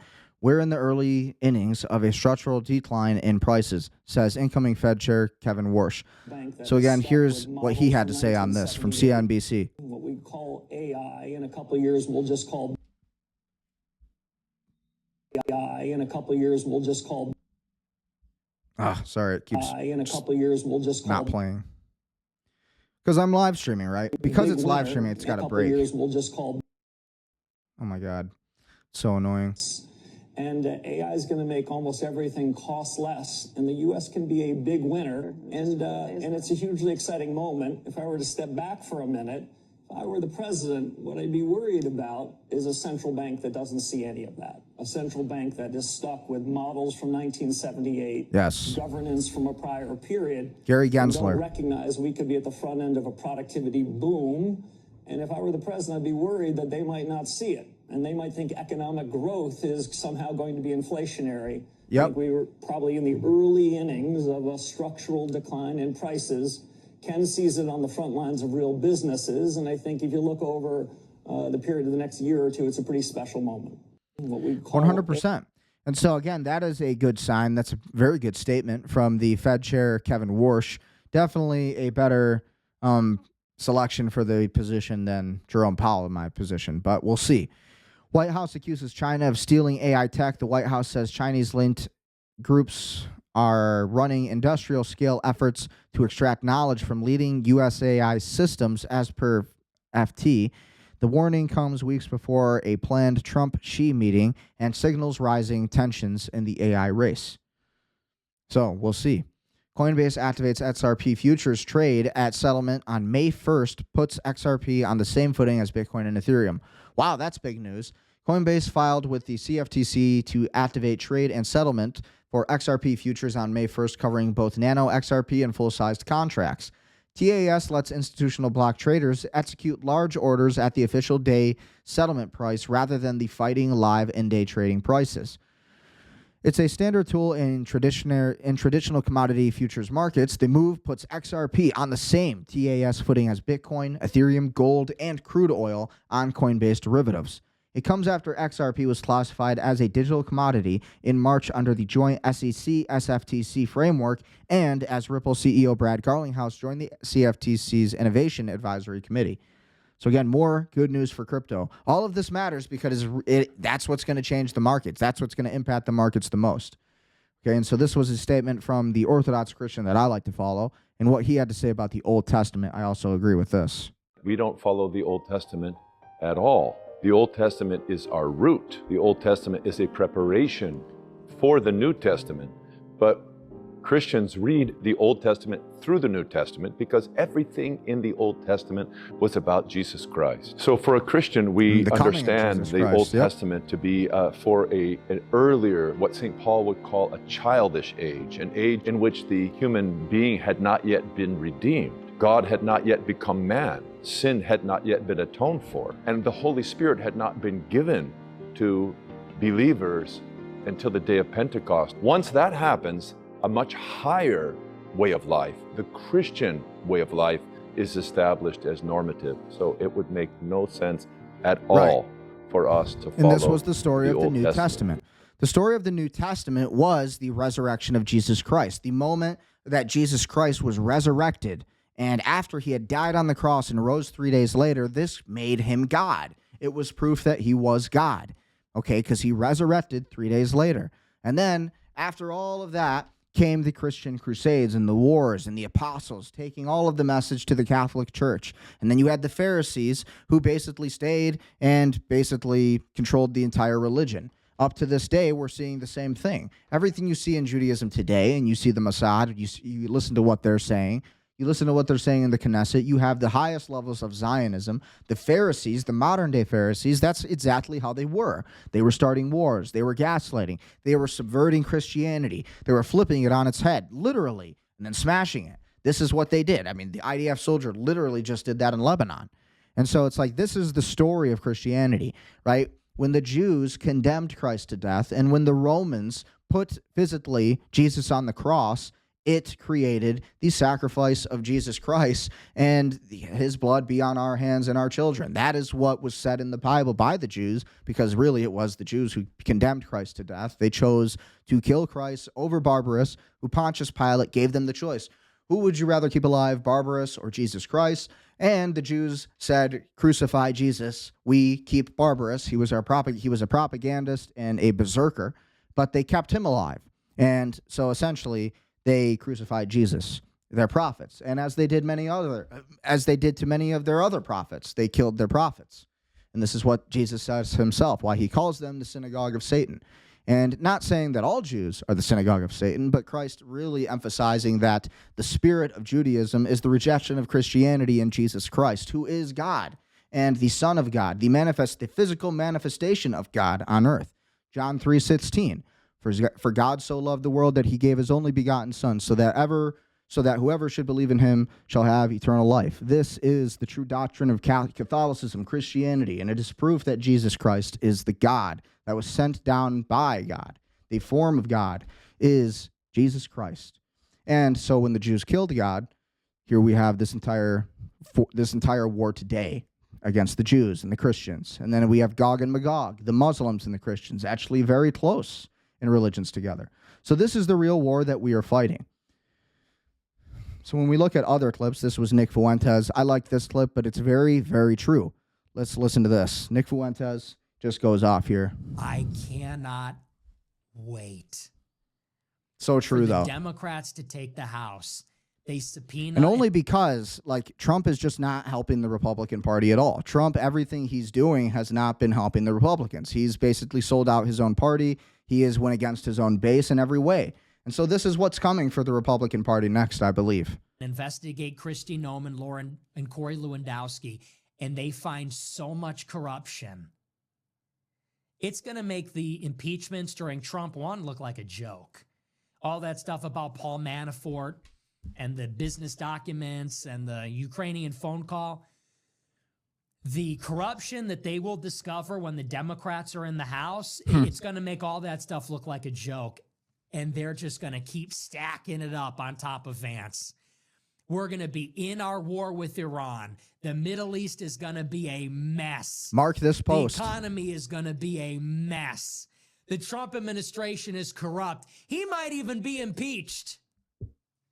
I can see that happening. You are fucked. And we are not going to bail you out. Sorry. 2026, I'm telling people to stay home. You know what my message is in 2026? Stay home. We got to vote to get back on track. Fuck you. And the guy that posted it, I like the guy. It's not directed at him, but that sentiment, we got to get everybody back on track. Go fuck yourself. You told us when we wanted the Epstein files, we don't need your votes anymore. Totally. Hey, wish granted. Remember that? I think this is how a lot of Remember Americans in are July feeling. of 2025 when Trump said, if you want the Epstein files, you're not a real supporter. I don't want your vote. Hey, wish granted, pal. Yep. Wish granted. You wanted it. You got it. Fuck you. You want to get it back on track? Good luck. Call Netanyahu. That's the part that I love. They sell us out. H-1B visas galore. Student Right visas here. galore. Totally. No mass deportations. Burying the Epstein files. I think Bill Clinton's a great guy. And then in 26, they're going to be And then we're the bad guys. begging us for the vote. Hey, guys, we need your help. You know, President Trump needs more seats to keep the agenda going. You know what I have to say about that? You're worried about your majority in 2026. You're worried about losing the House. Why don't you ask Bill Clinton for his vote then? Yep. Ask Bill Clinton. Ask Bill those Clinton. 600,000 Chinese students. Ask the H-1B workers. Ask the Israelis. Ask Netanyahu for a vote. He gave Netanyahu $20 billion. Ask him to vote for you. Seriously, though. Walt? I think so many Americans are feeling the same way. Like, I can't be the only one. And I say this as a 3-time Trump supporter. God, kind of embarrassing to say at this point. But honestly, it's true. Like, at the end of the day, I voted for Trump 3 times. What have we gotten? Nothing. We've gotten nothing. The Republicans have gotten nothing. His donors have really even gotten nothing. So who's really winning here from this presidency? I'm not. You're not. Doesn't seem like anybody really is. In America, at least. Seems like Israel's doing pretty good. Seems like their stock market's hitting all highs. It seems like Israel has a strong military. Israel's working on artificial intelligence. Israel has resolve and in future goals. Israel has a lobby that is occupying other governments while we are fighting for other governments like Israel and fighting other governments who are sovereign when we used to be the country that liberated countries from countries like us. We used to liberate countries from countries like us, the terrorists. We used to call the Russians basically everything we said about the Russians in the 70s, the Cold War, all of that. All of that. Well, that's what we're doing now. We're like the Russians. Street. Totally right, everything he's saying. The corporate tax cut extension, why don't you ask them for the vote? You know, ask them. Go and bother them with your campaign ads. Don't bother us, because we still have illegal immigrants in our cities. We still have rampant crime in our cities. The job market still sucks. We're not richer. Our purchasing power has not increased. True. I think that's Go most ask people. I somebody see it else. as a real estate agent, as an entrepreneur, as a CEO, Gold Shark Media AI. I run a real estate agency. Listen, at the end of the day, yeah, I see it the same way. People are struggling today, and that is the average American today. There's absolutely no doubt that the American people are not taking it so easily. Because we are not interested. We do want to burn it all down. Correct. You don't want our vote? Wish granted. You're not getting it this time. And how do you feel? Is he crazy? Or is what he's saying pretty reasonable right now? Context that you used Dan Bilzerian is going to be running for for Florida Congress, and I'm all for it. And I think everything he's doing, Dan Bilzerian, is going to be such a great leader for Florida. And he is everything that America First is all about. He is everything about success. He is everything when it comes to, achieving and living a crazy life and accomplishing all this stuff. And then, going out of his way to be brave and to just simply tell the truth and to say what is right and say what is happening. And honestly, to just bring truth to reason, And so this is what I loved about Dan Bilzerian, and this is why he would have my vote if I was living in Florida. And honestly, I think he is the guy who needs to be replacing Randy Fine, and I can't wait for him to do it. You can't just say N-word. Right. Yeah. Because, homies Important talking to their conversation friends here. is very different than somebody saying something in a racist, bigoted way. Yeah. But They lost it. It's crazy. The context that you used it was perfectly fine. Well, they brought it up, Right. And I addressed it because I think it's very important, the context of that word. Exactly, yeah. If you have a hard R or you have, an A at the end, the meaning is very different. Right. We're fucking adults. We need to be able to say words. Right. Like, the N word, the C word, the F word. Like, what is this? What are we in junior high? Right. Like, the last time I said, like, oh, the F word, you know, Right. it's like, dude, that's like what my teaacher said to me in junior high. Like, what is happening right now? Like, we're fucking grown men. Yeah, and that is very true. There needs to be a difference in the words and context. The syntax is what matters in your words. If you're going to say the word nigger, yes, you're triggered by that word. But at the end of the day, the intent behind that word means a lot more. Obviously, that's used in a racial, hateful way. And most of the time when you hear people say that, obviously. So you don't say it. And then you have the other version, nigga, right? You have they say this to each other. They say it in their rap music. They say it to each other. So the point of this isn't even about race. The reason I bring up this subject and I bring up this video and talk about it is because it is an uncomfortable, controversial conversation that you're not supposed to say. Not supposed to say the word nigger, even if you're talking about it in context of the freedom of speech, using the word in a sense to create some kind of conversation or debate between, hey, why do we say this word? What does this word mean? What is the actual syntax of this word? Because even as a police officer, depending on what the people say that you're on a call at, right? As a police officer, you respond to a call. Guess what? People are going to say things like this. You have to write it in a report. You have to write it the same way they exactly said it. Okay, so whatever they say, you have to write that. And so does that make a cop a racist? No. That makes a cop saying and reporting what is factually true and what factually happened, right? And a word is not supposed to be something that silences everybody, because one word, it's a word. Bad speech can be countered by better speech. Incorrect speech can be countered by correct speech. And that's the idea. That's the point of debate and the freedom of speech, the First Amendment, the freedom of speech, press, and religion. Every time I use the word, I'm not even addressing gay people. It's like I use that term a lot to describe people being stupid or being for idiotic. sure. Yeah. It's like Davey's being he's hanging out with his wife tonight. What are we talking about here? Yeah. Like, yeah, absolutely. No. Everything in the world is about semantics, syntax, the way that you say things, the way that you argue things. Everything can be said and argued. It's just the way that you do it. They stole that word from us, dude. That was a part of my childhood. Right, you know, and I'm not against gays. Like, all my sisters were gays. Mhm. Yeah, I was great because they didn't try and, fucking get weird with the girls. Right, yeah. You know, and Right. you know, so I was great with it. You know, I let tons of gays at my party. So I'm not homophobic in any way, shape, or form. But I don't want, children, 9-year-olds seeing that. I don't want it being pushed in Disney. I don't want kids to be told that being transgender is cool. Right. Because, when you're young, you're impressionable. Dangerous. Yeah, bro. Like, you don't really know who you are at 15, 16. You're whoever you think is cool, right? And you're trying to be cool and trying to fit in and you're trying to figure out your identity and all that. And so the problem is if you encourage this sort of thing, then it makes people who don't believe that say like, hey, I want to be a part of this cool group. I mean, think about how much stupid shit you did when you were 15, right? Like, I look at the 15-year-old me and I Psychological look at me warfare. now. That's what it is. Social engineering is what Dan's really talking about here. Two totally different people. I wouldn't even talk to that motherfucker. I would laugh at him and be like, you're a fucking idiot. Riding around with rap music, blowing your fucking ears out. You probably called him a Yeah, exactly. Total thinking he's cool, you know what I mean? Trying to get attention, all that shit, Right.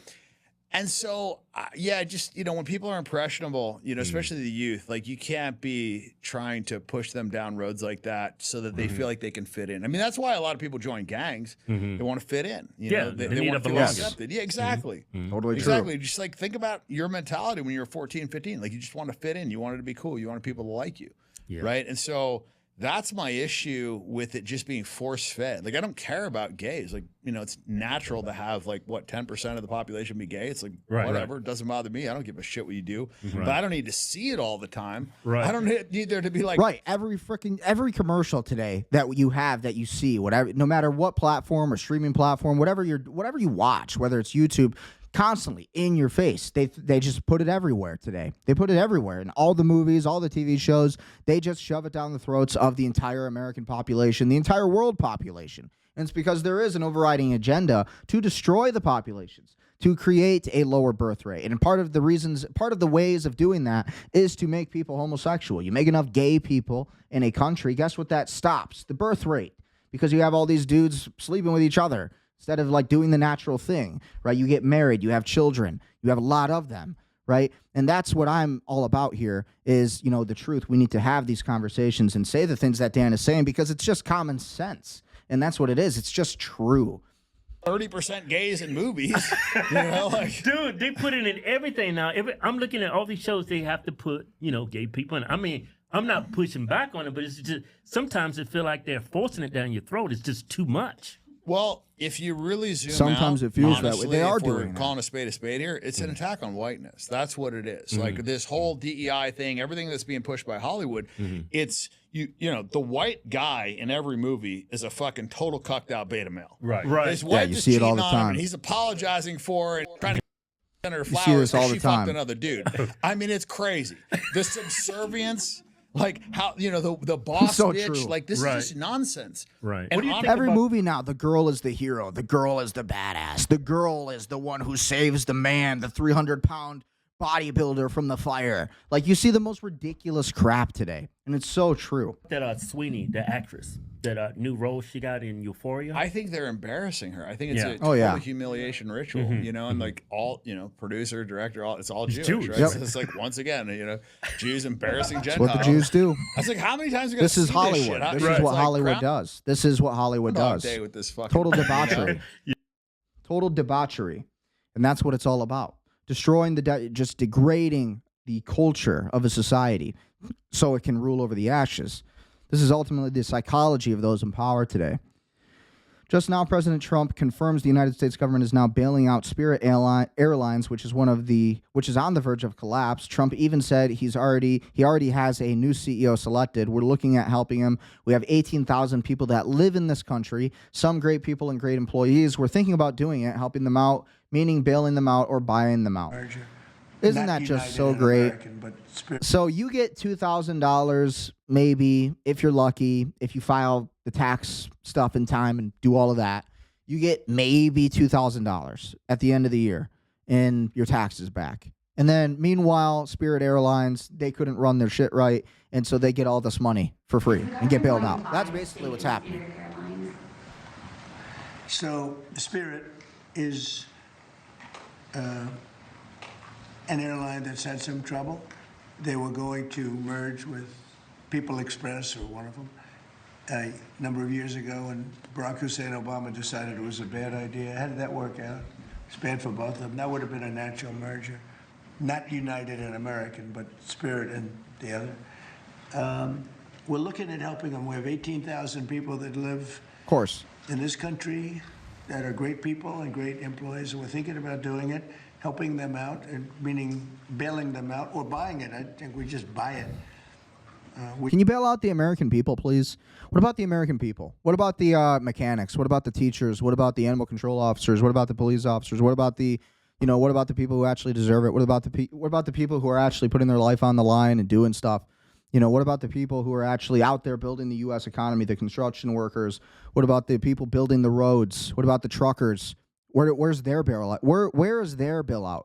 Their bailouts. The people who bailed you out, Trump. Literally, the reason that Trump is bailed out. The reason that Trump was bailed out from the Epstein files. The same reason. Why? Like, America bailed you out, Trump, because if they didn't, you wouldn't be sitting there right now. You would not be president. We bailed you in, and we paid for it. And that is the consequence of the MAGA voter, the America First voter today. Spirit Airlines gets the bailout, and you don't. Debt-free. They have some good aircraft, they have good assets, and when the price of oil goes down, we'll sell it for a profit. I'd love to be able to save those jobs. I'd love to be able to save an airline. On the flip end of it, this is what I like about Trump. If you're going to buy out companies and you're going to bail out companies, then this is the way you do it. We do have to have a thriving economy. And on the economic side of things, I can understand where the numbers make sense when acquiring a company and bailing them out. You can't let some Chinese company come in here and buy it. Can't let another foreign company come in here and buy it either. So there's a lot of, it's interesting the way that these things work, but ultimately it's a complicated situation. But still, there's ways around this where it doesn't need to be so complicated, where we have to, bail out all of these different companies and, Fortune 500s that already have money, that are going to already be making money in the foreseeable future. And then you have the American people who are just dying, literally dying. People just losing everything. They're losing their homes. They're losing everything. People are losing their minds at this point. And by the time that they, have anything, then the Trump administration comes out. Oh yeah, by the way, we're going to give you $2,000 in tax returns at the end of the year. Enjoy that. Now, shoo. It's kind of like the most aristocratic thing you could ever see, most bureaucratic administration that may have ever existed, right? And I like having a lot of airlines, so it's competitive. So we are looking at Spirit. It's in a bankruptcy. Yeah, and I agree with that, though. I agree with that statement. And we're I like looking if we competition could and get it capitalism. for the right price. I'd do it to save the jobs. And we have somebody that wants to run it, do a good job, smart person. And yeah, that's me. It's Brendan Ecker. Just newsflash. I am the guy that is being selected to run Spirit Airlines now. I have decided to become the CEO of Spirit Airlines and take on that position. I'm very honored by President Trump. No, I'm just joking. And if they run it properly and if prices come down, all of a sudden it's a valuable asset. And they have some very good slots. Trump too, is a which pretty business guy. valuable. He's a numbers guy. He's a business guy, and so this is his thinking that, with this move, we're going to be, bringing in money. But at the end of the day, it's like, again, the American people are really struggling. Breaking news, Russia is blocking the oil export from Kazakhstan to Germany. What do you think about this? So this is an update from Alex Barnicoat. Give him a follow for great analysis. From Kazakhstan to Germany, and they're literally blocking the pipeline so that Germany won't be able to get any more oil. Well, according to reports a few days ago, Russia provided Germany with a letter telling Germany that they're going to be doing this, and Germany needs to find a new oil supplier. And Russia is doing this in protest against how much support Germany has been providing to Ukraine. Only yesterday, Germany actually summoned the Russian ambassador to the ministry to question him about, quote, direct threats against Germany, which Russia supposedly carried out. We didn't know what those threats were, but in response to this, Russia seems to have done this now today. And as of the 1st of May, Russia is going to be blocking the oil exports from Kazakhstan that run through their country and into Germany. This oil pipeline provides over 17% of the oil that Germany gets, and so Germany is going to lose that, and they're going to need to replace this. And this is such a big deal that it could literally ruin relations between Germany and Russia for decades. But to be fair, Russia has a fair reason to be annoyed at Germany, because Germany's support to Ukraine has only increased over the last few months. In fact, the chance on Polymarket of Russia signing a peace deal with Ukraine by June the 30th is just at 8%. And so it's understandable why Russia would want to do this. Now, so far, Russia actually hasn't even commented on this publicly. They have sent a letter, according to German officials, but they haven't commented on it. Russia was actually asked about it, and they said, quote, "We will check it." They said they didn't have any information on it. And so maybe this was Russian oil companies doing this or something like that. Truthfully, we don't know, but all we know is that Russia is planning on cancelling that oil exports to Germany on the 1st of May. And this is going to have huge consequences. So leave me a follow, because I'm going to keep you up to date on this and everything that happens. So yeah, that's from Alex Barnicoat, and that is what's happening with the Russia situation and that entire thing. Some other good videos that have been going viral on X before we shoot out of here. Just some videos I wanted to cover that I thought were pretty wholesome. This dad practicing baseball with this kid is one of the most wholesome videos you'll see. Bro is only 3 years old and already looks like he's MLB bound. Hell yeah. Look at this dude. Ready? Bouncer, high chopper, you gotta go. This is the future of America. America's pastime. Hot potato, get it out, Good. Two more. Create the athletes. It's hot, get it out. Oh, we got to be creating those diplomats. Got to be creating the diplomats at the same time. This moment, Richard Browning took his homemade Iron Man suit public for the first time and blew everybody's minds. This is some old technology, honestly. This is quite a few years old now, honestly. I mean, the human jetpacks here, I've been seeing these videos pop up for at least a couple years now, a few years, maybe since COVID.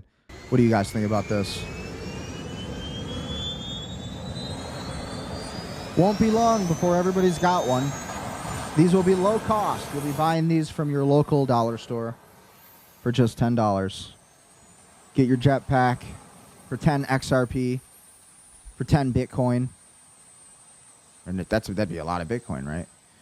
Maybe 0.10 Bitcoin, a tenth of a Bitcoin. You'll get to have one of these. We are in the Iron Man days. Science fiction is now reality. This is going to be the future. This is what the future of America has in store. And so much more. So much more. Again, this is just a prototype, too. There's actually far more advanced versions of this. But we are now in the Iron Man era, ladies and gentlemen. Won't be long before everybody's got one. Are we in the Jetsons? Is it the iRobot times? I didn't even see this in iRobot. This is where things are going. I like it, personally. I think we need more of it. Where would you go if you had your own jetpack? Where would you go? That'd be so sick. I'd love to have one of these things. Pretty sweet. But that is the future. That's where things are at. She couldn't answer this question because it directly contradicts statements from the White House.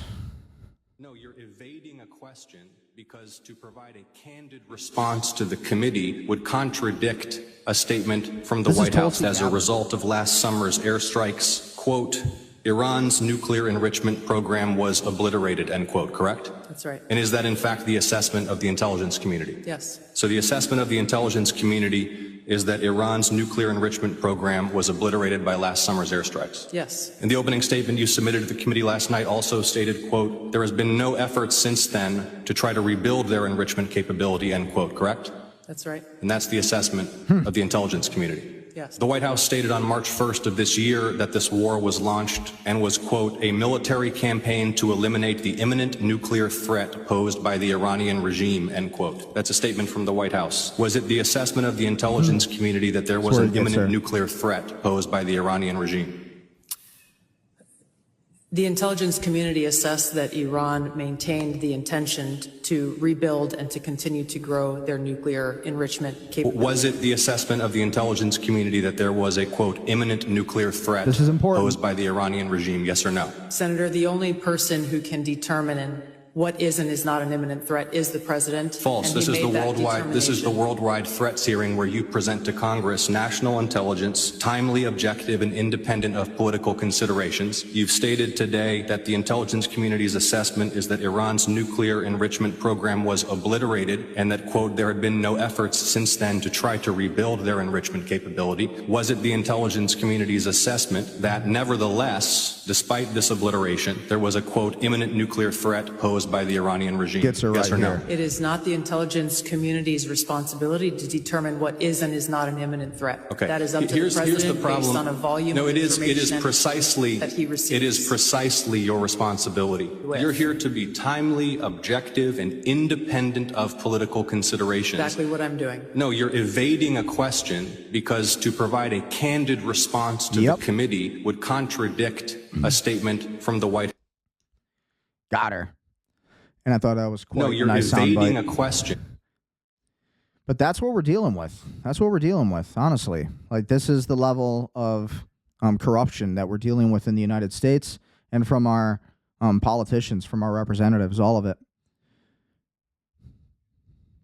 So many clips on this David Wilcock guy, too. So this was one more crazy clip from David Wilcock, not some 5-second clip from one of his manic episodes.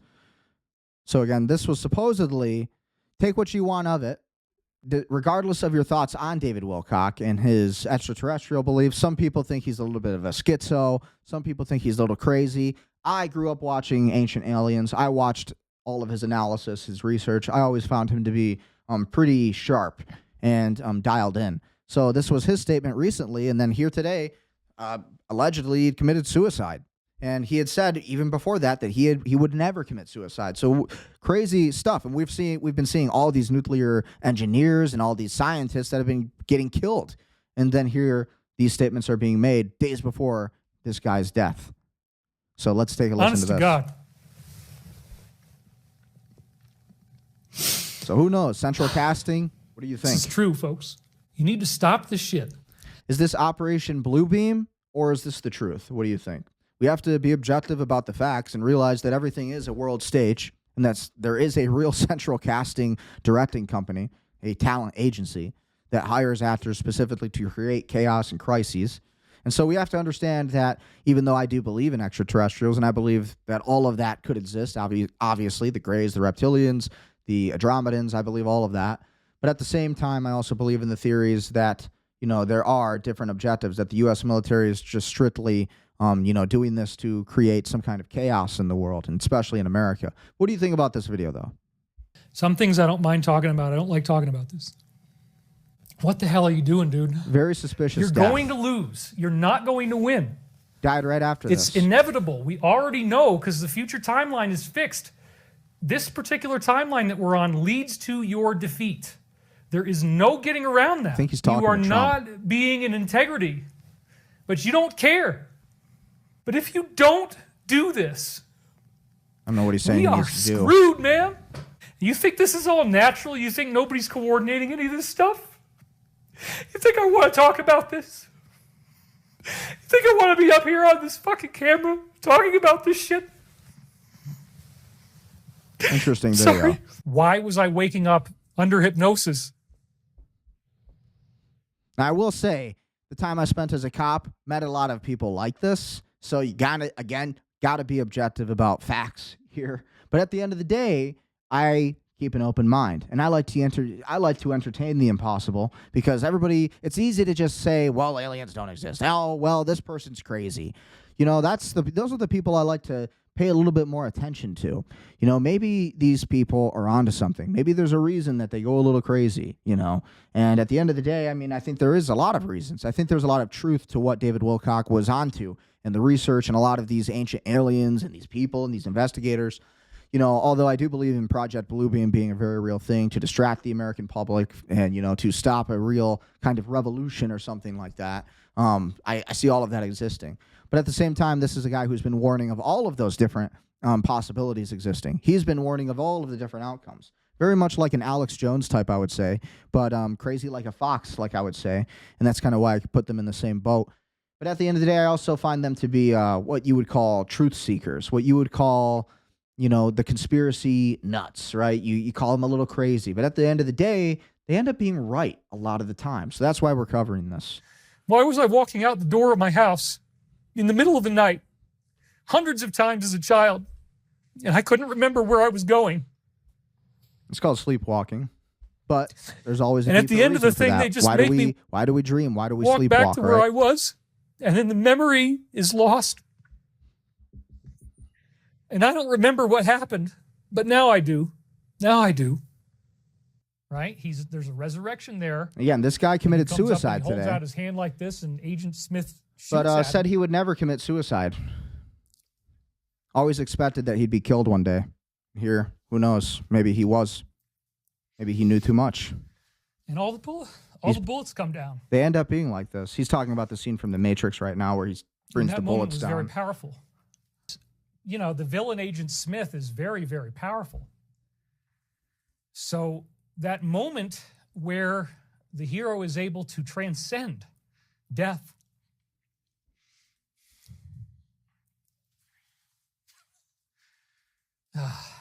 Sorry. Powerful thinking. I like it. I always like the guy. Who knows? Maybe he's crazy. Maybe he's not. I think that there's a lot to what his investigations and a lot of his research. I thought there was a lot to that. So this was kind of cool too. I like this post as well. It's from this is from Jake Rattlesnake. More of this. Yeah. Totally America agree. doesn't want to hear your thoughts on Jesus. Keep that stuff at home. Screw that. It's awesome that you love Jesus. Love Jesus all you want. Just don't have to do it publicly. Where does that power come from? I love this edit from God. I want to acknowledge Jesus Christ. Jesus is my Lord. I want to thank my Lord and Savior, Jesus Christ. God is so amazing. He believed in me when I didn't believe in him. To being a Christian, I was like a felon, bro. You know, it's like, oh, it's Jesus freak. Just because you say like a prayer before you eat or something. I almost took my own life like a couple weeks ago, and I found God. God restored me, baby. That's the only reason I'm here. And if you want to save yourself, there is only one name. Jesus Christ, mother. Jesus is King. Jesus said in John 3:16, "For God so loved the world that he gave his one and only Son, That's right. that whoever believes in him should not perish, but That's right. have eternal life." Don't want to get copyright though. Hopefully we don't get copyright for that. I really hope we don't. I probably will. YouTube, please don't give me copyright for that. I was talking over it. We made it transformative. No copyright. New video at the shooting of Mexico's Teotihuacan pyramid that left one Canadian woman dead and injured. In the beginning of the video, you can see the killer walk by with a mask and a backpack where his gun was stored before he opened fire. Plan accordingly. Yeah, very sad. All these people were killed. All these people killed. What's even more messed up is that this happened on, you know, an ancient Aztec kind of temple. And what's messed up is that they used to do human sacrifices on these temples, and here this guy had literally committed like a mass shooting, a mass killing, and pretty messed up stuff, right? Pretty messed up. So we see the guy, he's literally putting the guns together, it looks like right now, getting it out of his backpack here, right behind this lady, about 20 feet back, or about 40 feet back from where it just showed. And then the shooting begins. What's interesting is the camera angle. Somebody knew that this was going to be recorded, or they were just in the perfect spot with the perfect camera. But quite the footage. And you have people trying to get down this entire thing. And they basically a lot of these people ended up getting killed. Very sad. But that's World War III. World War III is pretty scary. Palantir links $300 million deal with USDA to safeguard food. What could possibly go wrong? Yep. Speech and our thoughts. I love this guy. He was a former cop also. Palantir. But now our food. That's right. They're going to be able to go in and manage because we need help. We don't know how to think. We don't know how to speak. And we don't know how to manage our own food, so we're going to get Palantir to do it. Since their technology's already bombing little kids in Iran and Gaza, probably Lebanon, they're going to manage our food. It's not that big of a deal. But wait, what if while... Dude, they're going to do what they did to Palestine to us, to the United States. They're going to try it. If America doesn't stand up to, if you out there, whoever's listening, which is really no one, I have a very small audience right now. We're growing this channel. Like, share, comment, and subscribe to support it. But if we don't fight back, and if you don't speak up, if you don't share the information, if you don't really try to tell people what's going on, tell them all about this. If we don't spread the message and spread the word, then they will take over. That is a conquest. And if they scare the public and the population into being silent, and into not saying anything so that they don't lose their job and play it safe. If we live in that kind of world, in that kind of country, then yeah, you're going to be occupied, and this is what's going to happen. I'm eating food that came from the USDA, and a negative thought popped in my mind about Israel. And knowing there's weapons in the sky, what are we going to do then? Now remember, J.D. Vance said that Peter Thiel is the smartest guy that he's ever known. Remember, J.D. Vance said that. And before he goes on, don't forget that Peter Thiel funded J.D. Vance and his entire growth and success, really. His entire book, all of it. The entire story, really. Do you guys remember when Peter Thiel was asked about if humanity should survive and about why he does presentations on the Antichrist? Do you guys remember that interview? I do. You would prefer the human race to endure, right? You're hesitating. Yeah, Peter Thiel, I can't even answer this I don't question. know. I would. This is a long hesitation. There's so many questions implicit in this. This is my very specific question for you, right? Is that you're an investor in AI. You're deeply invested in Palantir, in military technology, in technologies of surveillance and technologies of warfare and so on, right? And it just seems to me that when you tell me a story about the Antichrist coming to power and using the fear... Look at his face. Look at Peter Thiel's face. He's just like, he looks like completely detached from a human. Like he looks like he's just like ready to kill. ...of technological change to sort of impose order on the world. I feel like that Antichrist would maybe be using the tools that you were building. And then Peter Thiel smirks like that. Look at the smirk. Right? Like, wouldn't the Antichrist be like, great? Like it's a joke. We're not going to have any more technological progress, but I really like what Palantir has done so far, right? Yeah, I mean, isn't that a concern? Wouldn't that be the irony of history would be that the man publicly worrying about the Antichrist accidentally hastens his or her arrival? See, I don't think it's that big Seriously. of a deal. I think people worry too much. I think people, want to create problems. I don't think it's that big of a deal. The same people that don't want humanity to survive and do presentations on the Antichrist is over the USDA the whole agriculture here in America. I don't think it's that big of a deal. What about you? Great post. Great post. Very true. Again, one more clip from David Wilcock here talking about the reptilian aliens. Again, this episode's all about, we're kind of breaking into the Project Bluebeam. We're starting to see a lot of these developments coming with the after disclosure and the disclosure operation where they're really trying to get people on board with realizing, that extraterrestrials do exist and that they've existed a long time, really since the Book of Enoch, since the Anunnaki, since the ancient Sumerians, the Mesopotamian eras. All of it, really, since those civilizations, we've been living with these supposed reptilian aliens, these reptilian extraterrestrials. So he talks a little bit about that in that clip. So let's take a listen to what David Wilcock had to say. This guy apparently just committed suicide today. So we're giving him a little bit of respect to his name by bringing up some of his clips and what he had to say, because this was a guy who said he would never kill himself. He said he'd never commit suicide. He loved life a lot. People thought he was a little crazy, a little insane in the membrane, but at the same time, he was kind of crazy like a fox, like I said earlier. So let's listen to what he had to say about the reptilian aliens and kind of who this apparent, this alleged race of extraterrestrials, what they're like. So what's been happening apparently is we have these negative beings that do actually appear reptilian. They have vertical slit pupils. They have the scaly skin. Now, I'm not saying that this means that people in the deep state are shapeshifters. This was a common internet meme that went on for a long time. Right. As far as we know, anybody who's biological, your biology can't shapeshift. You can shapeshift if you're an AI being that's made out of nanites, because then they can handshake any way they want and make you look like anything. But any biological life form is not going to shapeshift unless it has some sort of advanced holographic technology. But it's not like its flesh is moving. So when we talk about reptilians, we're not talking about humans on Earth. We're talking about beings that actually look like this all the time. They're born that way, they die that way. And they have been the ones that are going around and invading planets and causing trouble. And this seems to be where we get this archetypal idea of Satan and demons.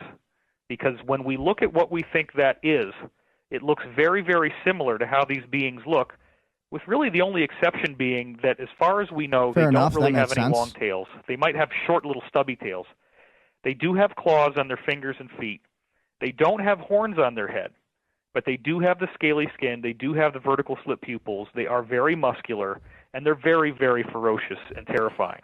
And they smell really bad, too.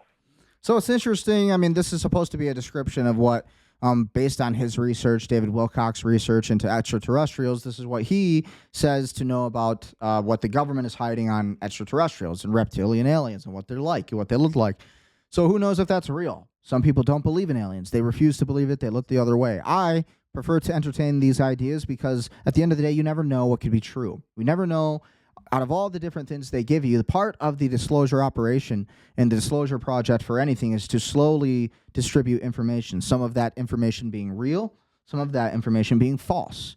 And the reason for that is on purpose, to purposefully get people confused, debating, talking about it, and then some ideas get dismissed, some ideas just actually get validated, but then really, ultimately, enough of the bad information gets thrown into the ether without verified, like, public statements, right? Like Anna Paula Luna, she's been actually putting out some real kind of disclosures, apparent disclosures on this subject.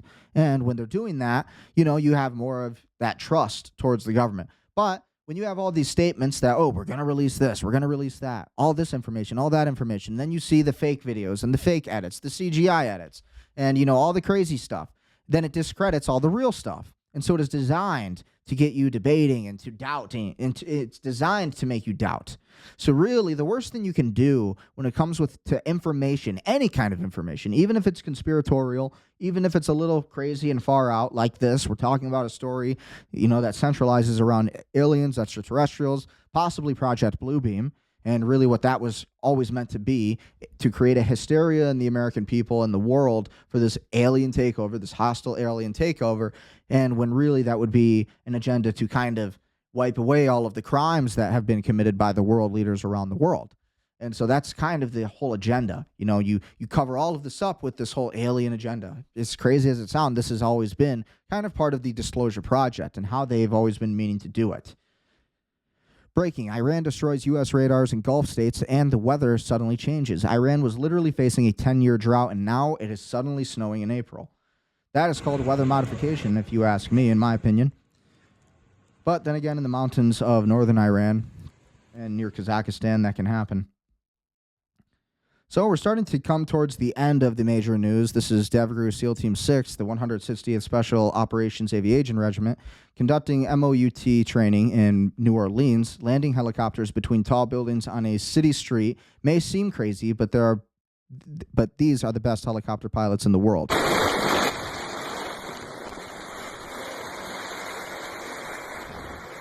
That's crazy. Is that not some Call of Duty shit or what? That's Call of Duty. That reminds me of Call of Duty. This is what I wanted to do when I was younger so bad. Wanted to be a SEAL. Wanted to be DevGru, SEAL Team 6. That was always my goals as a kid. Thought that I would become that one day. Maybe one day. Who knows? But these guys are awesome. True angels sent by God, I would say.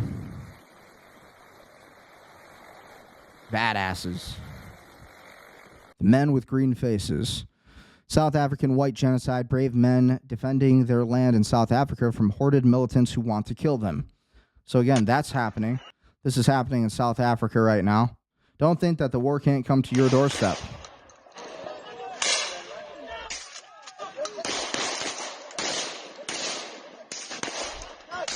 War. Don't waste your ammo. Yeah, stop. Let them come.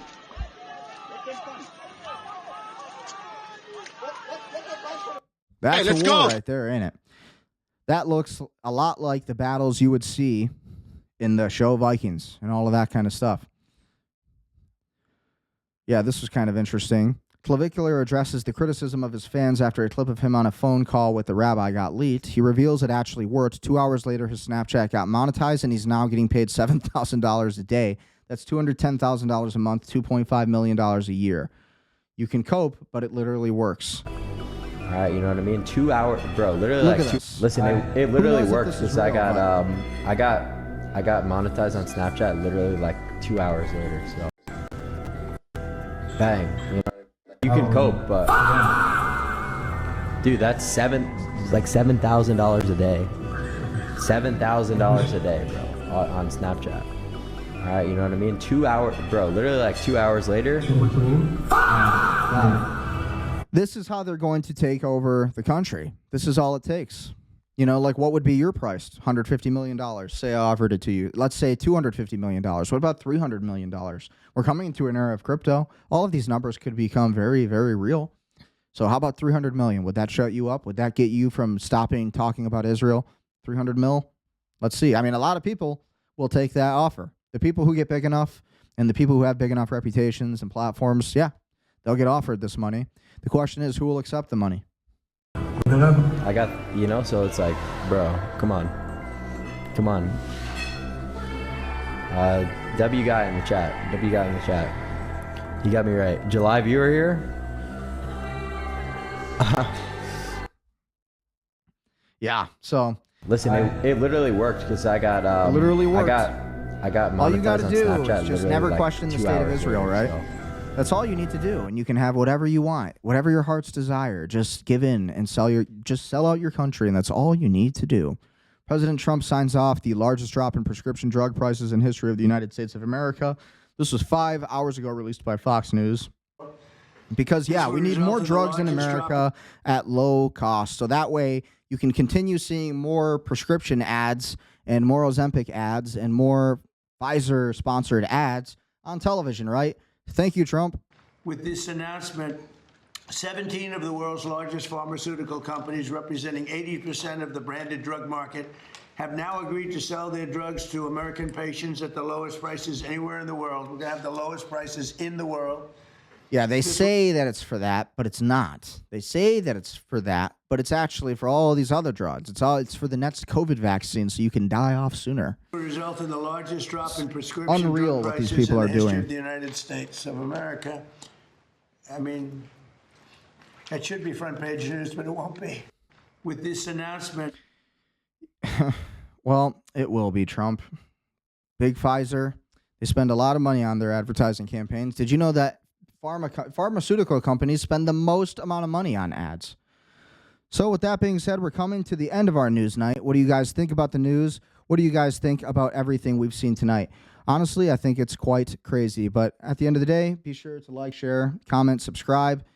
Actually, I think it's quite insane, the times that we're living in. But with that being said, who knows what's coming next? We'll be covering it a little bit more next week on Monday, and we'll be covering more of the news and what's coming in the future. What do you think is coming?